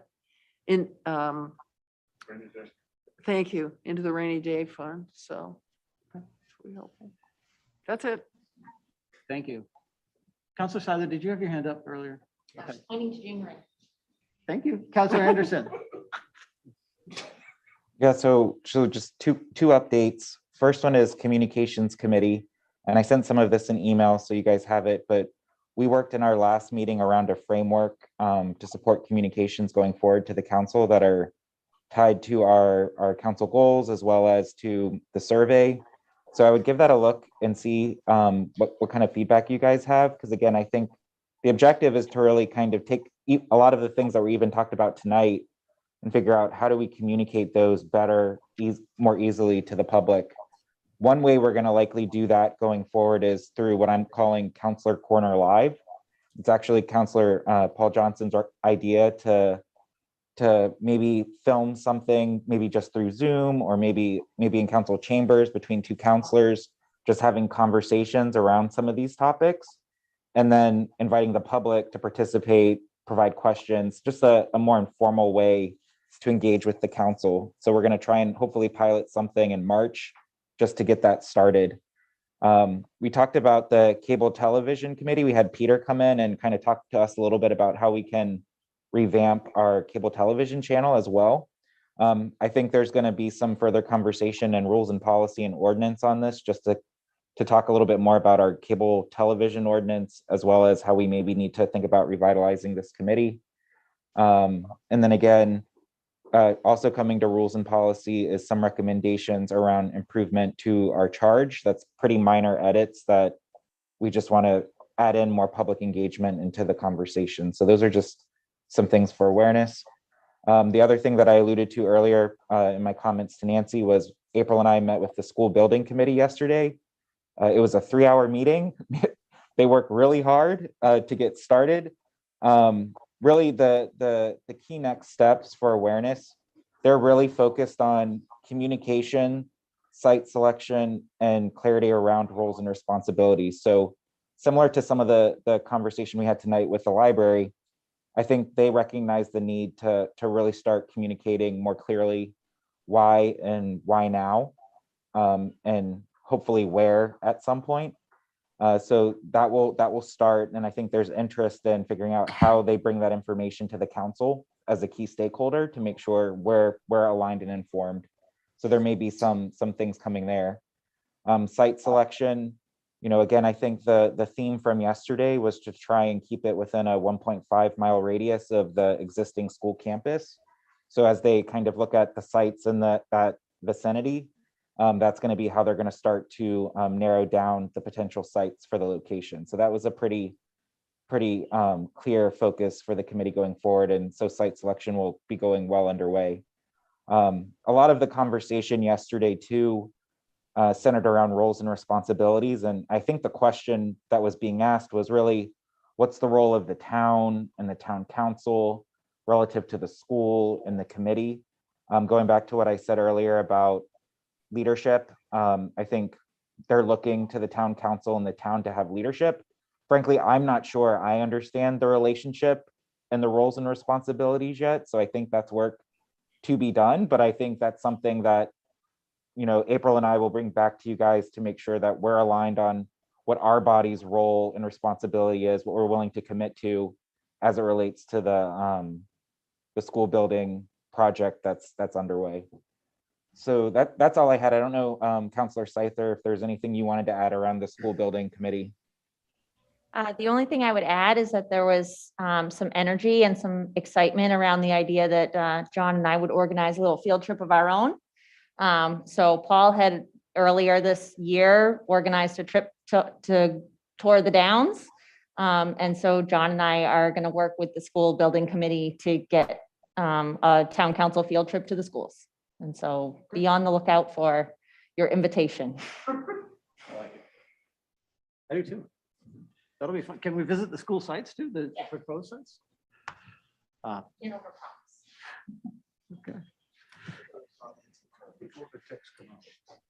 Very good. Yeah, you better put that land under contract before it's gone. Councilor Hamel. Thank you. I had a couple of updates. I've got a couple of appointments that we made at a recent appointments committee meeting on February 7th. 2 positions that we'll do as a first notice this evening. We're recommending for appointment as a second alternate to the Board of Assessment Review, Mr. Leroy Crockett, term to expire 2022, and also unanimous recommendation for also Mr. Crockett to be appointed as a full voting member to the Housing Alliance Committee with a term to expire 2024. And additionally, in that committee, there was a discussion about 2 committees that had been considering consolidations and we're looking for appointments, and it was clear to us that that was a little bit premature. So I think these 2 will be going forward for for some further review, I believe, to rules and policies, and that includes the Community Services and Rec Advisory Committee, which is interested in combining, and also the Conservation Commission and the Pest Management Committees. So those will be coming forward to the council after further committee review. And the Ordinance Committee will be meeting on Monday, February 28th, last day of February, at 5:30 p.m. And we'll be picking up on a series of changes to existing ordinances that will involve local council joining us to help us with that as well. And they include things involving manufactured homes and a number of other ordinances that require updating. That's pretty much all I have. Thanks. Thank you, Counselor. Thank you. Any council member comments? 7:46. I think we Counselor were Katerina, you didn't promote the fuel rally. One last time. You do it. I got too much on my mind right now. That's right. The fuel rally is 10 to noon this Saturday at Public Safety. Come on by. I think I'm working on it. I better check. Huh? Put it in your calendar. It's in my calendar. And I hope all of you donated. I did. That's why I was Cool. hoping Thank you'd you bring it very up. much. Come on. Do it. It's coming. Okay. Do I have a motion to adjourn? So moved. Second. Tony, would you call the roll? Counselor Seider, Yes. Counselor Anderson, Yes. Counselor Paul Johnson. Yes. Counselor Katerina, Yes. Counselor Hamel, Yes.